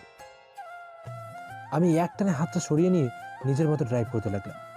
আর অন্যদিকে জুলি মনে মনে, এত রাগ উনার আমার উপর, আমি যে কেন ওনাকে চড় মারতে গেলাম, আমার ভুলের জন্য আজ এমনটা হলো। ধুর, আর ভাল লাগে না। বাসায় গিয়ে ওনার রাগ আমি যেভাবেই হোক ভাঙবো। বিকেলের দিকে বাসায় চলে আসলাম। আমাদের দেখে আম্মু নিচে চলে আসলো। এরপর জুলিকে নিয়ে উপরে চলে আসলো। এমন আদর করছে যেন নিজের আপন বৌমা। আমি মনে মনে ভাবলাম, এত কিছু ভেবো না আম্মু, উনি আমার কেউই হয় না। যেদিন সত্যিটা জানবে সেদিন যে কি করবে আমাকে আল্লাহ জানে। আমি রুমে এসে দেখি উনি ড্রেস চেঞ্জ করছে। আমি আব্বু আম্মুর সাথে কথা বলি, রুমে এসে দেখি উনি আমার দিকে একটা চিরকুট দিল। আমি সাথে সাথে ছিঁড়ে ফেললাম আর বাথরুমে গিয়ে ফ্রেশ হয়ে একটু পর আবার বাইরের দিকে রওনা হলাম। যাওয়ার আগে জুলি আমার হাত ধরে আমাকে আটকানোর চেষ্টা করছিল, কিন্তু আমি জোর করে বাড়ি থেকে বেরিয়ে গেলাম। বেরিয়ে যাওয়ার আগে ওনার কান্নামাখা মুখটা বারবার ভেসে উঠছিল। আমি ওনার কথা বাদ দিয়ে বন্ধুদের সাথে আড্ডা মারতে চলে গেলাম। আর এদিকে জুলির চোখ দিয়ে অজস্র পানি পড়ে চলেছে। কাল যে কেন রাগের মাথায় ওনাকে চড় মারতে গেলাম, না, যেভাবেই হোক ওনার সাথে আমার কথা বলতে হবে। রাত 10টার দিকে ফ্রেন্ডের সাথে আড্ডা শেষে বাসার উদ্দেশ্যে রওনা হলাম। এখানে মন কিছুটা হালকা হয়েছে। কিছুক্ষণ পর বাসায় এসে কলিং বেল বাজাতে জুলি এসে দরজা খুলে দিল। মহারানী আমার দেওয়া গিফটগুলো পরে সুন্দর করে সেজে আছে, আমার জন্য, হয়তো আমাকে ইমপ্রেস করার জন্য। কিন্তু ওনাকে আজ ভালোই লাগছে। না, আমার রাগ এত তাড়াতাড়ি কমবে না। উনি আমার সাথে কাল অনেক খারাপ ব্যবহার করেছে। আমি ওনাকে ফেলে সোজা রুমে চলে আসলাম। একটু পর ফ্রেশ হয়ে দেখি টি টেবিলের ওপরে আমার পছন্দের খাবার বিরিয়ানি। আমি তাড়াতাড়ি খেতে বসবো, ঠিক তখনই জুলির কথা মনে পড়ল। উনি রান্না করেন তো? না, উনি রান্না করেছেন, আমি খাবো না। এ বলে বারান্দায় গিয়ে দাঁড়ালাম, কিন্তু পেটের মধ্যে যে ইঁদুর দৌড়চ্ছে। না, খেয়েই নি। খাওয়ার উপর রাগ করে আর কি হবে? আর এদিকে জুলি পর্দার আড়াল থেকে আমার কার্যকলাপ দেখছে আর মিটিমিটি করে হাসছে। আমি খাবার খেয়ে হাত ধুতে যাব, ঠিক তখনই উনি আমার সামনে এসে দাঁড়ালেন আর ইশারায় বলল, কেমন লাগলো আমার হাতের বিরিয়ানি রান্না? জঘন্য, একদমই ভালো না। তাই তো পুরো প্লেট খালি। না, সাথে আমার কথা বলতে ভালো লাগছে না। এই বলে জুলিকে পাশ কাটিয়ে বেরিয়ে গেল। এরপর 12টা অবধি ল্যাপটপে বসে অফিসের কিছু কাজ করে তারপর শুয়ে পড়ল। এতক্ষণ ধরে জুলি আমার সাথে কথা বলার অনেক চেষ্টা করেছে, আমি বারবার ওনাকে ফিরিয়ে দিয়েছি। সারা রাত উনি আমার বিছানায় শুয়ে শুয়ে কান্না করছিল। আমার খুব মায়া হচ্ছিল, কিন্তু ওনাকে, না, জুলিকে কষ্ট পেতে দেখে আমার ভালো লাগছে না। কাল সকালে এই অভিমানের পালা মেটাতে হবে। এই সময় ভাবতে ভাবতে কখন যে ঘুমিয়ে গেলাম খেয়ালই করিনি। পরের দিন সকালে অ্যালার্মের শব্দে ঘুম ভাঙল, কিন্তু ঘুম থেকে উঠে দেখি জুলি বিছানায় নেই, হয়তো রান্নাঘরে আছে। একটু পর বাথরুমে যাওয়ার সময় হঠাৎ চোখ বিছানার চাদরের উপরে গেল। সেখানে একটা চিরকুট রাখা আছে।